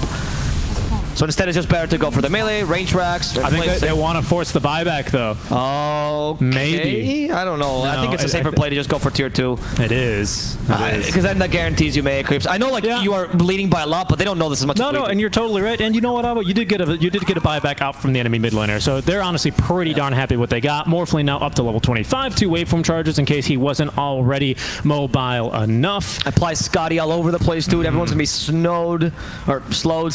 And snowed. That's not. That was my mind doing a Freudian slip there. We have Ags now on the Nyx as well, so that's going to have an extra stun on the Burrow. Pretty big deal, because Spike Carper stuns in an area, of course, Burrow. So if it was easy to stun the Wraith King before, imagine now. Yeah, Wraith King at least has got his BKB to fight with. 9-second this one, but no mobility. There's the problem. That's the issue. Resolution, like, sure, I'll take this. Yeah, he doesn't care. He doesn't care at all. Rari's going to walk on up. They know they're in the high ground. Shiva slows on Tide. Supernova's like, guys, is that not our high ground? It's our triangle, right? I swear. It seems like it's theirs. Not anymore. They're just waiting for this top lane to push in naturally here. It's got 2 catapults, so it is going to be able to outpush, even if the Morphling wasn't here, but now he is. Wow. And he's cleaned up the wave, going for the Satanic Nets. Daedalus. Wow. He does. That's a nice chunk of damage to make sure you kill the supports easily, which is what Morphling's been doing every single team fight. And also helps you kill the towers really quickly. Yeah, I mean, it doesn't crit against the towers, but the damage but the damage is nice. Yeah. I mean, Morphling in general, people, like, you know, usually when you talk about pushing power, you talk about, like, Lone Druid, Clinks, or whatever, but Morphling is just insane because of the damage he brings to the table. He goes full Agi, attacks your tower, and you're like, well, what do we do? He's just going to fall soon. Yep, he's just got way too much damage, unlike, what is it, Bulldoze or Demolish on the Spirit Bear. Exactly. And that's nice. It's a good passive, but what you want is just broad damage. Yeah, you just want a crap ton of damage, because Structure Armor reduces your damage by 50%. Yeah. There's 3 different types of armors in the game, but we don't have time to go over that right now, because they're going to kill Earth Spirit, even through the Hand of God and the Mechanism. So now, without either of those and a dieback on the Earth Spirit, HellRaisers are just going to go for it. Yep, the HellRaisers, let's see, what are you just gonna go for the racks? I mean, do you even want to fight this? You just land the Morphling up top, you wait for the lane to push. Morphling might be looking for a kill on Tide first. The break, it sets up for a nice kill onto Tide. He does have the Glimmer Cape, not gonna say him though, together with Chen, who's also going to fall. He got eaten. Morphling wants to go further though. Morphling is looking for the Wraith King perhaps. They use the Supernova. That's a really far in Supernova, punishing the Wraith King pretty hard. Those chain stuns, they don't even give him a chance. That Willing Death will finish him off. He finally comes back with the BKB, trying to fight against the Timbersaw. Timbersaw's tanking this nicely, but there's a fair amount of damage from the Wraith King. Not going to be enough though to bring him down. And now the lane up top finally pushed. They're like, guys, I guess we should go for objectives. They hit him with the Imperial Meteor Hammer though, and this might set up for the kill. The Void Spirit goes in. He doesn't really seem to care. Stolen Sunray. Stolen Sunray is not helping him enough. Old Ravage finally used, but the Morphling did attribute shift in time. Supernova now in trouble as he goes back to agility, regaining that lost damage. Supernova will be destroyed. Turn into simple Tide Sushi. Yep, and now they're just going to go finish the game here. Hit the tier 4 towers. They got the Chen back, but he doesn't have ulti. Lil is just going to be planted quite literally outside of their base and look to annoy anyone else. They see him, but they can't kill him. As Ancient exposed, and HellRaisers look to close out the decisive game. Number 3, take a 2-1 victory over IPG, but not before they maybe get another kill here or there. Avoladon in some trouble. Spiked Carapace will stun him up even more. Young G tanking the fountain, but not for much longer, as the Ancient will go down. And IPG lose 2-1 to HellRaisers. I think, again, the consistent lineup by HellRaisers was just better. I didn't really love that Wraith King pickup that early. It got cancelled quite a lot, but I think the problem I had with this game was that you forced your lineup. I mean, Wraith King does condition